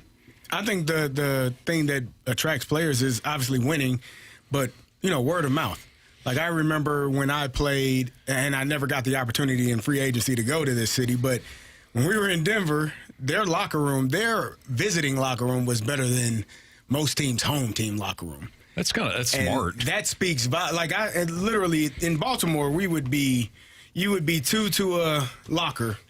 Your teammate, you go get dressed, I'll go find something to do. It's like Wrigley Field. And then I come back and get dressed, you go find something to do. Mm-hmm. In Denver, everybody had their own locker. Like, it was plenty of space. So then you start thinking, well, I wonder what the home team locker room looks like. Yeah. They do this for the opposing team. So I think, like, the things that kind of change or draw attractiveness to an organization is obviously winning, having good players, but then the word of mouth amongst players. How do they and if you think about it, the NFLPA is putting out this poll every single year. The NFL is trying to stop it, but they put out this poll about, home teams, locker room, and weight facilities, and cafeteria food, and all of these things. And people are actually realizing, oh, yeah, this city has a. And when free agency comes up, there might be more players looking at that organization saying, all right, maybe they're a few pieces away, but I know that I'm going to be treated in this way. I know that my family is going to be treated this way after the game or when they come in town to visit and all of those things. And those things, whatever you can do to eliminate the off-the-field issues as a player are the things you want to look forward to. Like, you obviously the football or baseball or hockey stuff will take care of itself. Yeah. But when you have less issues because of where you're playing, takes care of some of those things, it makes it less stressful for you and your family. It does. I've brought this book up before. It Starts With Why by Simon Sinek, and I'm sure everybody has seen some of his clips because he talks about leadership a lot. And one of the things that he had brought up one time is he asked an employee, he went to a hotel, and there was an employee that was smiling and, it gave him great customer service. He's like, do you enjoy your job? And there apparently was a young employee. He said, I love my job. He said, what is it about your job that you love? He's like, well, the employee told him that he worked at a different hotel. So same role, but he's at two different hotels. And when he goes to the job that he loves, the bosses are always checking in. Hey, how you doing? Can I get you something? Are you good? Anything I can help you with? Anything I can help with your job so that you could take care of our customers, basically. And he felt like he was valued. He was being taken care of. Whereas the other place, he just kept his head down and he just kept working because the bosses were always complaining about stuff or nitpicking stuff. And it was just really about the culture, how the employees are treated. And I know there's other companies that focus on that too. They focus on the employee so that the employee can take care of the client, the customer, whatever. So I think what you guys are talking about is when you're saying it starts up top, and Carey, you're saying, basically how you're treated. Am I treated like a human being? Am I treated as somebody that's valuable, that brings value to the organization or the company? Or am I treated just like another employee? Because if you're treated like just another employee, I guarantee you it's going to just be a job to you. Yeah. And the last thing I'll say about this is a perfect example of what is going on right now in Utah. Ryan Smith, the owner there, and his wife, no idea about hockey, nothing. They were presented with a last-minute offer from Gary Bettman to save the Arizona franchise and move it to Utah. Just did it. And now, for 2 years in a row, he continues doing construction on the rink. He has a breakdown to the fans of why he's doing it, what it will improve, what it will look like. For the players, he's built this mega center now, practice facility for both the Jazz and the Mammoth, and they have state-of-the-art equipment. They have doctors that are on facility. Like, anything you need, this guy's providing, to the point where at first guys are like, ugh, we left Scottsdale for Utah? It's not all that great, yeah. I remember talking to the guys when they first got there, like, it's nice and more fans, but it's kind of like, and now guys love it. Yeah. You got guys like Mackenzie Weegar waiving his no-trade clause to go to Utah and play. You will see free agents now seeking out Utah because of the investment of the owner, and I don't just mean financially. He's involved, man. He's there on a daily basis. So it matters. Going back to the original audio with Eric Johnson, what do you think about what he said about Connor McDavid and Austin Matthews? Because, we mentioned all these different teams. Obviously, it goes back to the Wild, a team that traded for Quinn Hughes. They gave a lot of money, probably too much money, to Kirill the Thrill. a team that is there, they're right there, one of the best teams in the NHL. What do you think about those two players, if not one of them, going to Minnesota, despite a franchise that has never won a Stanley Cup? I don't know if they'll go to Minnesota. Billy Guerin will go after him. He'll try. Like, and that's part of what you were saying about ownership and general managing. The ownership will give him the green light to spend the money and do whatever he has to do, and Billy will go out and do the best he can. As far as those two players are concerned, I said it before, they both have the same agent, and they both have the exact same term on their contracts. I think at some point they end up together somewhere. They'll take less money to go somewhere together, and if they haven't won a cup yet. Right. So if that's Minnesota. Let's hope it's not. But if it is, that sucks for Blues fans because that's right here in the Central Division. Or if it's Utah, another one that sucks. Or if it's Florida Panthers, Tampa Bay Lightning, Nashville Predators. Like it could be any variety of teams. It won't be a Canadian team. I can tell you that. Both of those guys are sick of the Canadian market. So if you're a U.S. team looking to make a splash, I'd be picking up the phone, especially right now in Toronto, and kicking the tires on what it could take to get an Austin Matthews. And I know Billy will do that. He'll pick up he's not afraid to make that phone call. And that, too, is important. Well, and Bill Guerin has that relationship with Austin Matthews with the United States team. So let's hope it doesn't happen. Sad news. Yeah. Really tragic news as NASCAR icon Kyle Busch has passed away at the age of 41. Two-time Cup Series champion who has won more races across the sport's 3 national series than any other driver in history has died at the age of 41. The racing series announced today. Earlier today, NASCAR said Busch was hospitalized as the result of a severe illness. Busch ranked 24th in the Cup Series standings this season with 2 top 10 finishes in 12 races. His last win came in 2023. One of NASCAR's most polarizing personalities, ESPN writes, Busch has won 234 races across the sport's 3 national series, more than any other driver in history. It's just incredibly sad. I mean, 41 years old. He's got, a wife and a couple of kids. Just tragic news out of NASCAR today, again, as Kyle Busch has passed away at the age of 41. Apparently and I saw the note that he wasn't gonna race in the Coca-Cola 600 or 500, whatever it is, tomorrow or Saturday or Sunday. And then this came out that he had passed away. So that's really rough. Our thoughts are certainly with the Busch family.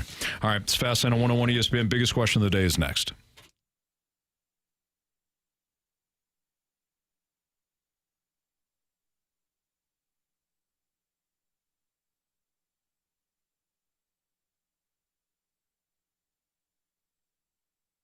Next Friday is the last regular season home game for the Battlehawks, and you can check it out.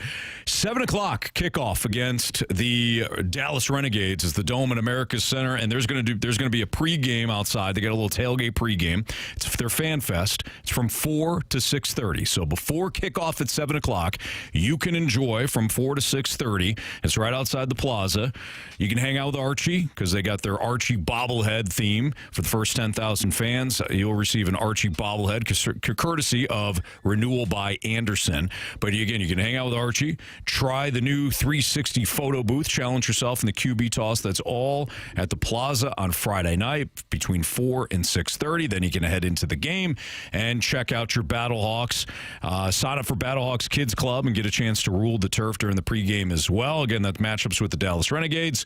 And you can get the Kakombo, your ticket to game day flavor. That includes ticket, hot dog, chips, and a drink for $30. Again, ticket, hot dog, chips, and a drink for $30. You can feed the flock for Battlehawks football. This is how you can get that combo. Visit UFLBattlehawks.com for details. Again, UFLBattlehawks.com. Check the Battlehawks out. Last regular season home game against the Dallas Renegades next Friday night.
Fastlane's biggest question of the day. Presented by Banner Construction, the experts in James Hardy siding. All right, time for the biggest question of the day here in the Fast Lane on 101 ESPN. I was reading an article at ESPN.com. I think it was yesterday, and it was kind of a fun article that was done on NFL owners who get involved with football decisions, and the results are mixed. And the article starts off with Steve Biscotti, who is the owner of the Ravens, and the general manager, Eric DeCosta, who apparently during this past draft, at the request of Steve Biscotti, gave him a draft pick. So he had a couple of draft picks. I think he had I think the Ravens had 3 in the 5th round. And Steve Biscotti said, who apparently is really, he loves football. He lets Eric DeCosta and the other guys do their jobs, but he wanted to make this like one selection, right? So he wound up, and he worked with DeCosta's son, who's like 15 years old, and they wound up selecting the running back out of Clemson, Adam Randall. So that was their selection, right? So that goes from relatively harmless to what the Haslam family did in acquiring Deshaun Watson from Houston and basically torching the Cleveland Browns' future all within one move. What do you mean? Well, CD, they gave up a lot. I don't know if you saw. Oh. They gave up several first-round picks, 3 to be exact. They Texans haven't used anything to get those. Yeah. No. They haven't completely changed around the fortunes of their franchise. Yeah, 3rd round. So here's the big one.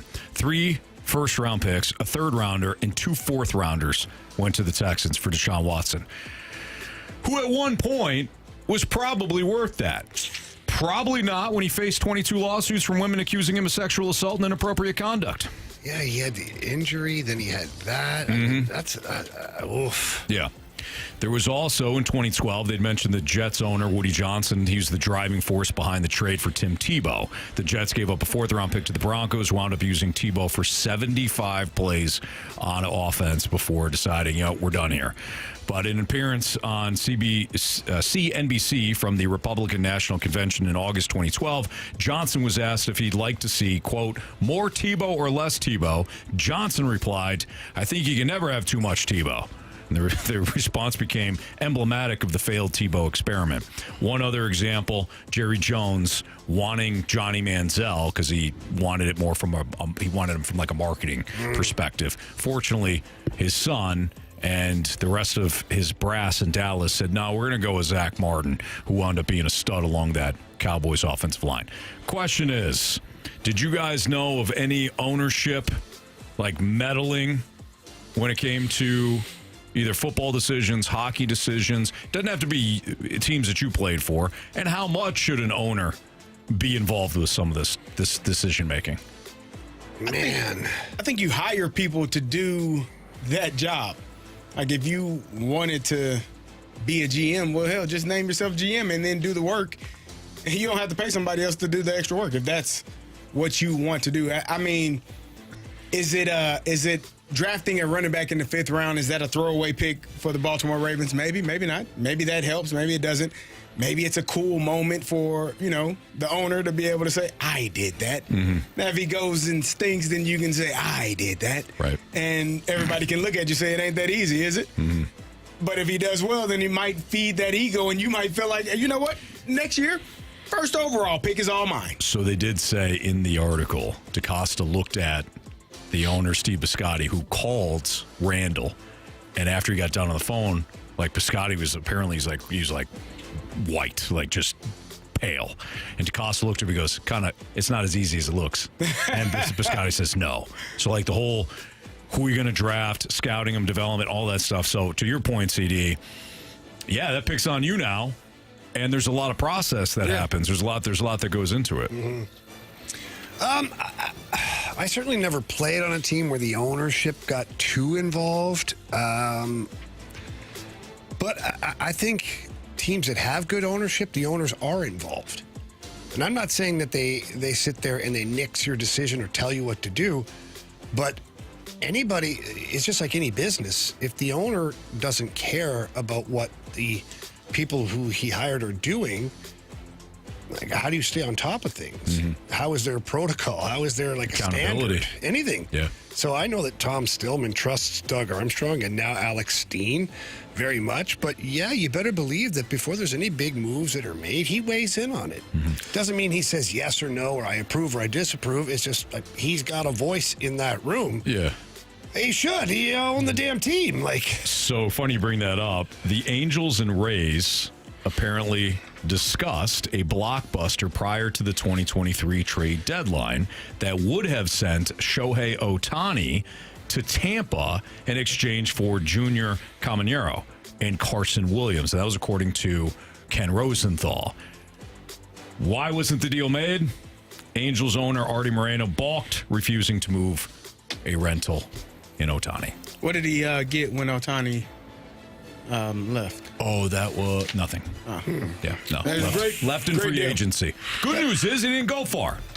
That's funny. He probably didn't even have to buy a new house. So Moreno could just watch Joey Ohtani anytime he wants. He could. Same city. And doesn't have to pay him now. Nah. Actually, he was actually smarter than we thought. Right. I can go watch this guy play every night if I choose to, and I don't have to pay him. Sounds like a win-win for me. Pretty good idea Moreno had.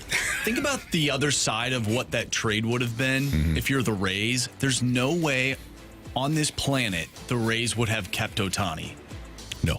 Which is more of a reason for why the Angels should have done it.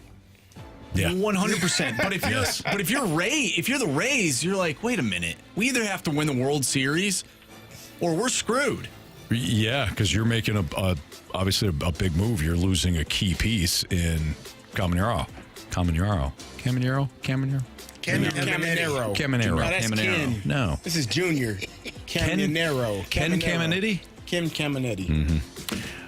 Yeah, so I'm with you, Jamie. There's the owner. He's got to be involved. But to Kerry's point, you hire people to make decisions like those. Yeah, you got to. Is this a great move or not? I'll sign off on it, but I got no problem if Moreno's like, you better pitch me the idea of trading Ohtani right now. Because the Angels at the time, in fairness, they were kind of like with the Cardinals, where they weren't expected to do well.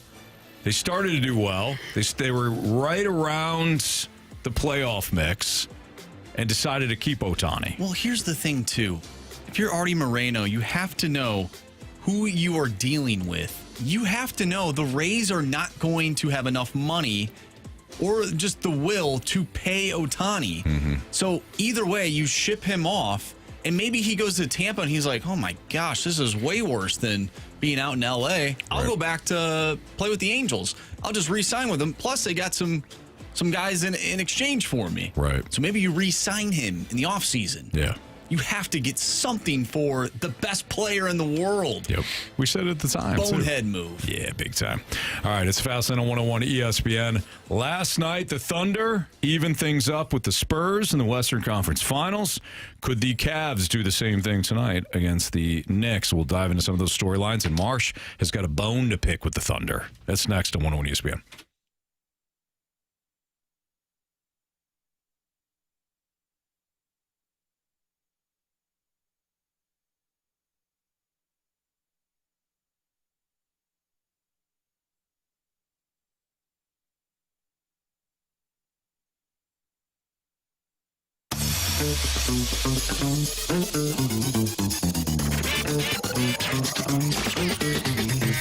Johnny Londoff Chevrolet, best place in town to buy yourself a brand new or pre-owned vehicle. They just have a tremendous group of people working over there. Love stopping by anytime and talking to them. Become family and friends with a lot of these people because I've been buying cars from Londoff Chevrolet for over 25 years. My kids have Londoff Chevrolet cars. It's a great experience. And they've got two locations. The original location right there in Florissant, Missouri, and the brand new Londoff Autoplex out in St. Peters. In fact, right now at the Autoplex, they've got a couple of Chevy Equinoxes that they're priced to sell, and they've got a lifetime powertrain warranty at no charge. Payments could be as low as $319 a month. They also got a 2024 Nissan Frontier priced $6,000 below retail at $29,940. Those are just some of the great deals that you've got at the Autoplex. Many more at Londoff Chevrolet in Florissant, Missouri. So please stop by either location, check things out. Tell them Jamie Rivers sent you in. If you can't get there in person, get there online. Visit them at londoff.com or londoffautoplex.com. Are you kidding me? Johnny Londoff Chevrolet.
It's Fastlane on 101 ESPN. So last night, the Thunder even things in the Western Conference Finals with the Spurs. Spurs, they were hanging around for a while. But the Thunder go up in the fourth quarter, 122-113, and they even things up. And then tonight, you've got the Cavs and Knicks with the series up, New York up 1-0. Now, Marsh, you were none too happy to watch the Thunder play basketball last night. Why is that? All right, so I'm not the biggest NBA guy by any means. I'm no Jackson Burkett, but I do think that this year's playoffs have been very entertaining. I mean, look at the last two, or at least the first two games for both of these series. Both games go to overtime. Very entertaining. But I continue to see the team that won the finals last year, the Oklahoma City Thunder, it feels like every time they shoot the ball, they're flopping everywhere. And I just don't find that to be entertaining by any means. I don't know if other people feel that way. That's just how I feel. I don't know. It sort of throws me off. It's like watching a movie. You're like, oh, I really like this movie. And then something happens. You're like, that just took me out of it. Like that specific scene took me out of the movie. Yeah. And now the movie doesn't hit the same. That's sort of how I feel about watching the Thunder, who are a really good basketball team, but they just continue to flop. And I wonder, why is this a thing? Why do players do this? I think that's kind of the way of basketball. They try to get calls, and I think SGA has kind of gotten a reputation for flopping. A lot of people complain about it because he shoots a large number of free throws each game, and a lot of people think it's because he's flopping all over the place. I'm not a fan of it either. There is a rule. I mean, the referees have to be willing to call flopping, and penalize that player, penalize that team for doing such. But it's kind of the way of basketball. It's not, for me, if you're flopping around and not getting back on defense, then that's on you. It's a 5-on-4. And this is one of the things I complain about with LeBron is, he'll flop or he'll lay on the ground or he'll complain. Him and Luka do it a lot. That's on you. If you don't want, and I'm sure that's probably what the referees are saying. If the opposing team is playing 5-on-3, it sounds like you need to get back and play defense and quit complaining or quit falling all over the place trying to get a foul. The best way to take advantage of it is for the opposing team to get out on a fast break and go score. You got a man advantage. It's like a power play. Sure. That player doesn't want to get up, doesn't want to try, wants to complain, and if that's part of it, then take advantage of it to your full capability. And when you do that, you're going to have an advantage. And I think that player will eventually stop flopping or get his butt back on defense and maybe not get as many foul calls. So I think that's just part of basketball. It's one of the things I do not like as well, but it's one of the things that are going on. One player that does not complain, does not flop, does not even look at the referee, Victor Wembanyama. Like he is a throwback player in the sense of his mindset, but his skill set is like something we haven't ever seen. Yeah. Like you don't see guys that tall able to shoot, dribble, pass, run the court, play interior, play exterior, like do all of the things that he's able to do at such an elite level. It's fun to watch. And this has been a really good series. That was a good game last night. The San Antonio Spurs won game one. Thunder came back and tied it up. I didn't think that this was going to be a 4-0 sweep just because the Spurs won game one. It was in double overtime. I think this is still going to go 6, and I think that the Thunder are still going to win because I do still believe that they're the better team. I think Victor Wembanyama is the best player. And then tonight, I don't know. I know that the Cavs were up big at one point, and then when things started to go haywire, they probably should have called the timeout and say, let's settle this down. But I don't know how the Cavs contain Jalen Brunson for an entire series. I can tell you how you're not going to do it is putting James Harden on him. And I mean, he plays good D. Nah, never has. And Mike Brown, Let's stop you there. It never has. The New York Knicks head coach Mike Brown said it's no secret we were going after Harden, and they know it, we know it. It was so bad, like seeing a man not move his feet at all. Like your feet are together. You're not in a defensive stance. Jalen Brunson was having his way, and then you're not putting. Coach, call a timeout. Get his butt out. Put someone else in that situation. Double team. Do something to kind of alleviate. Hell, trip him. Just do something. Mm-hmm. Give me some help. I need help. So I think that was and this is. I said this a couple of weeks ago. I do not like watching the Cavs play basketball. Like, I can see it every now and then. I'm like, man, they are okay. I can see why. And then I watch them, and I'm like, this is why I don't like them. Mm-hmm. Like, the Cavs, when they played the Pistons in Game 7, that's the Cavs team I like. This team that I saw, you were up 22 points in the fourth quarter with, I believe, 7 minutes left. I think the records were 600 and something to 0, a team being up by 20 points with that much time left in the fourth quarter. That's how many times that team has won. 600-plus times they've won that game. Wow. Until the Cavs said, let me hold my beer. Let me into the chat. I'm here now. Yeah. We'll be up by 20 with 7 minutes left, and we'll lose this game. Just watch us. And that's what they did. And it was bad, man. It was really bad. It turned into a 1-on-1 ISO offensively. They didn't play good defense. And I wouldn't be surprised if they get swept. That's how bad that loss was, in my opinion. Wow. All right. Tonight, we got Thunderbirds Penguins Game 4, pregame at 5:50, puck drop at 6:05. So that means we got to wrap things up next on 101 ESPN.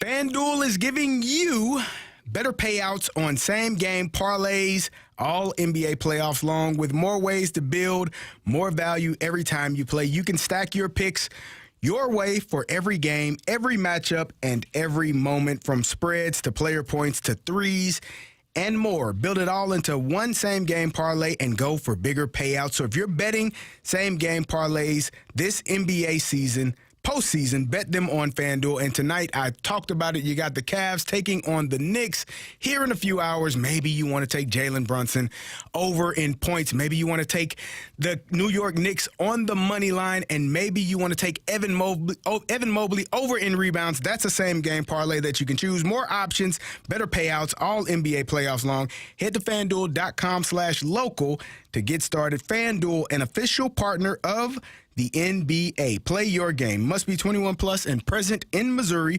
Gambling problem? Call 1-800-GAMBLER.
ESPN Sports Center.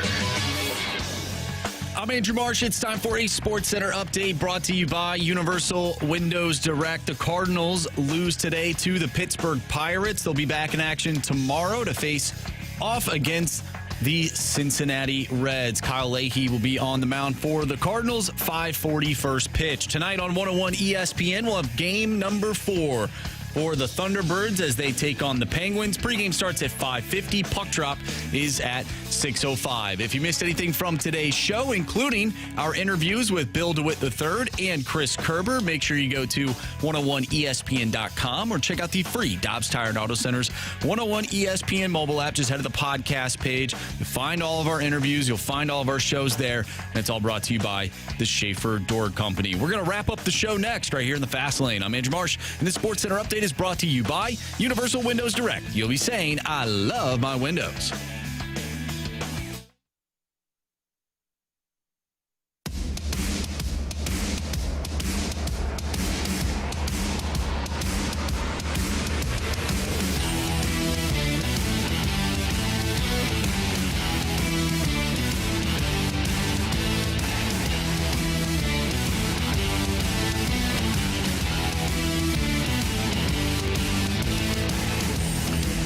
Well, if you missed anything from today's show, including our conversation with Bill DeWitt III, you can always download the podcast available at 101ESPN.com or visit the Dobbs Tire and Auto Center's 101 ESPN mobile app. All the podcasts brought to you by Schaefer Door Company. All right, Marsh, what do you got for criticisms and or compliments? Criticisms and compliments. Presented by Bet365. With Bet365 early payout, you win even if they lose. Get paid out instantly when your team goes up big, even if they blow the lead later. Bet365. Winning is everything. All right, the Water Boy. Loved the Roman history segment about the Lions and the men sword fighting, but I missed the double six-pack segment.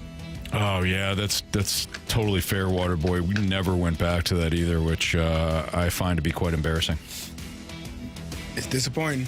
Not going to tell you a lie. Yep. Embarrassing, shameful, disappointing, frustrating. And I did not advocate for that, which I know you like to throw me under the bus. No, I've got your back on this one. I didn't advocate for that. No, you didn't. Not this time. No. But normally. Oh. We know.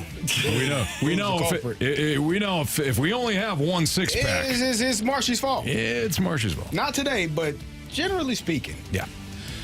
While we were having said Roman history and all that fun stuff, Food and Beer Guy texted in saying, Anthony, you have to shorten your answers. These guys got to chisel this on a tablet later. That's fair. That's a good criticism. That was actually on spot on. Yeah. Hey, we're going to be writing this stuff down for a while. Ding, ding, ding, ding, ding, ding. Yep. It's a good call. Incoherent voice text texted in. I just wanted to say, have a great day to the guy that gave me the finger a little bit ago. He had a 101 ESPN bumper sticker. He flipped me off because he was upset that he couldn't get around me. 20 miles later, down 70, he was behind me again. Sometimes there's just no need to rush. Yeah. Wow. Good call on that. Maybe that guy's listening. You know who you are. Yeah. Well, we appreciate you listening. Absolutely. And tell a couple of more people about listening. 3, 4, 5 maybe. We'll maybe have some more 101 ESPN bumper stickers for sure. people. Yeah. Yep. That's really funny. We got a text saying, you guys are on a roll today. Great show. The conversation about parents and kids games was great. Keep spreading the good word, fellas. And maybe we'll do more of the youth sports stuff. I feel like we typically get a pretty good response with that. So we appreciate the feedback, too. Definitely. So, thank you. Yeah, I think we should. It relates to a lot of people, whether you're a parent and or a coach. Mm-hmm. I did bring up in the office, I think it was a couple of weeks ago. We haven't really done anything with it, though, but people who have stories about like men's league or whatever it is, because those things can get crazy. Yeah. I would love to hear what certain stories that people have, and we can just react to them, because I mean, I've had a few of them. They're wild, and usually you just go, as a kid, you just go out there to have fun, and you don't want to worry about what the parents are doing or the coaches or the refs, umpires, what have you. But as an adult, you just want to go out there at like 10 o'clock at night or whatever and just play and have fun and continue to do what you used to do as a kid. And you don't want other people, ruining that. Yeah. I'd love to hear what other people have to say. Yeah, you get some Johnny tryhards out there. That's 100%. For sure. 100%. Yeah. And I'm all about compete. Like I would, anytime I played, whether it's hardball, softball, or, whatever I was doing, I want to win, but I'd still I still read the room. I still understood it was rec league. Yeah, but you want to win. I did. At the end of the day, your job is to win. Absolutely. I mean, they mentioned this quote back in the Romans time. You were telling us, just win, baby. Just win, baby. That's all that, at the end of the day, all that really matters. Survive and advance. Survive being the key. That's why it's key, first. Because you can't, I mean, you won't advance anywhere if you. And I don't know where you're advancing to, because really it should just be survive and repeat. Yeah. Because, advance the next day, repeat the next day. Do you think they had March Madness back then? Yeah. At the Coliseum? Oh, yeah. The 16 teams, just the Sweet 16? Well, they probably over time bumped it up to 64 and then 68. And now it's in the 70s, or at least it was back in the day. Yeah, I don't think there's any doubt about it. They probably had a Sweet 16 format. I wonder if they complained about that back in the day. Like, there's too many fights. There's too many. You know, like the college football playoff. There's a lot of people watered down fights now. Yeah, exactly. Yeah, you're right. They don't deserve to be there. Why is he here? Their schedule wasn't hard enough. Have you seen all their out-of-country opponents? He beat Phil, the bread maker. Come on, man. He wasn't even supposed to be here. He wasn't even supposed to be here. Come on, man. But every now and then you get an upset. I don't know who's going to keep complaining about more fights. No kidding. not the person there families in the Coliseum. The people that are fighting, maybe? Yeah, sure. Can you imagine? Every day your husband gets up and goes to work. Might not come home. That might be the last day. That's tough. Yeah. 314 says, I hate the final segment. It means the show is over. I love you guys, man. Man, we love you. Yeah, appreciate you. We'll be back again tomorrow, 2 to 6. Yep. Tell a friend to tell a friend. Tune in. Jamie's Vacation Speedo. Great show as usual, guys. Always gives me a good laugh. Yeah. Thank you very much. Appreciate it. Yeah. Appreciate you. 314, beer league hockey around here is a trove of amazing stories. Wow. Okay. So we need to treasure trove? Unearth that trove. I have a criticism. Oh, wow. I have no idea where Curb Stomp is. Typically, we're getting Curb Stomp text messages saying today was a banger. That's your criticism. Yeah. I thought you were reading. No. A criticism. Yeah. I love when Curb Stomp text in. So we're missing Curb Stomp today. Jam says, we all rock. Well, thank you. Yeah. You rock. You said something earlier, and it you said huge something, and I thought about Huge Asoli. I haven't seen him in the snake pit in I don't know how long, man. Wow, yeah, that's right. Huge Asoli, you come on back. We miss you. Yeah. All the characters there. I saw a Gator just popped. I saw Gator. Gator's been in there. I ain't seen Water Tanisha. Boy. I haven't seen Tanisha In a while. I didn't see Wictolia today.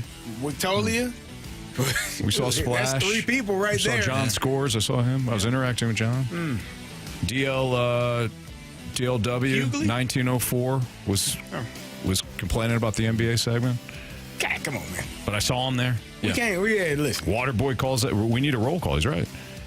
We got to get better. How about just one? Carey Davis. Or Gare. Or Gare Bear. Or Corey. Yeah, I know who you are. Yeah. By the way, I know we mentioned this earlier, but we have a few people texting in asking if we saw the Kyle Busch news. Yeah. So I don't know if we want to go over that one more time. Yeah, sure. So tragic news out of the NASCAR and sports world today as Kyle Busch passed away at the age of 41. He was scheduled to race in the Coca-Cola 600 at Charlotte Motor Speedway, but there was a report earlier today that he was sick, and then several hours later, it was announced that Kyle Busch had passed away. There's no cause of death that was given yet. All we know is that he was dealing with an illness, and he was supposed to race this weekend and then passed away at 41. So, yeah, sir. I mean, heavy hearts, no doubt. Joe Gibbs Racing put out a post that said, "Our hearts are broken for Samantha, Brexton, Lennox, and the entire Bush family. Kyle was a fierce competitor, an incredible teammate, and far more importantly, a devoted husband, father, and son. His impact on our organization and our sport of NASCAR will never be forgotten. During this unimaginable time, everyone at Joe Gibbs Racing and the Gibbs family are lifting the Bush family up in our prayer." So, yeah, it's just, I don't know what to say, quite frankly. You know, there's one of these moments where it's just that it's shocking at 41 years old. I'm 44. Carey, you're 45. Marsh, you're what, 30? 30 for 30. So CD and I are at least around that age. I can't imagine. And he's got 2 kids that he's leaving behind. It's sad. We did get a text from Curb Stomp. Texted in, "Sorry, boys, being a grandpa today." Oh, nice. Banger once again, boys. Thank you. Appreciate it. Yeah.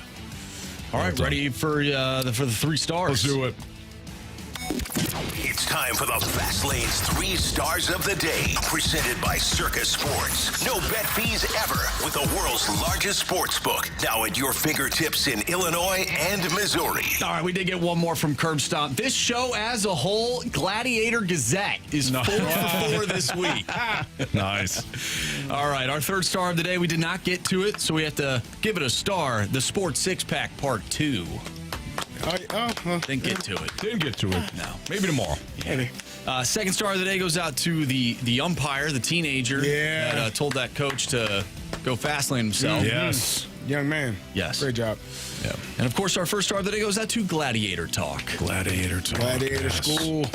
That's right here on 101 ESPN. Yeah, you don't get that kind of talk anywhere. No, we didn't even expect to do it, quite frankly. Actually, no. Yeah. I don't know how we even got on that topic. I don't either. I literally have no idea. Something about press boxes.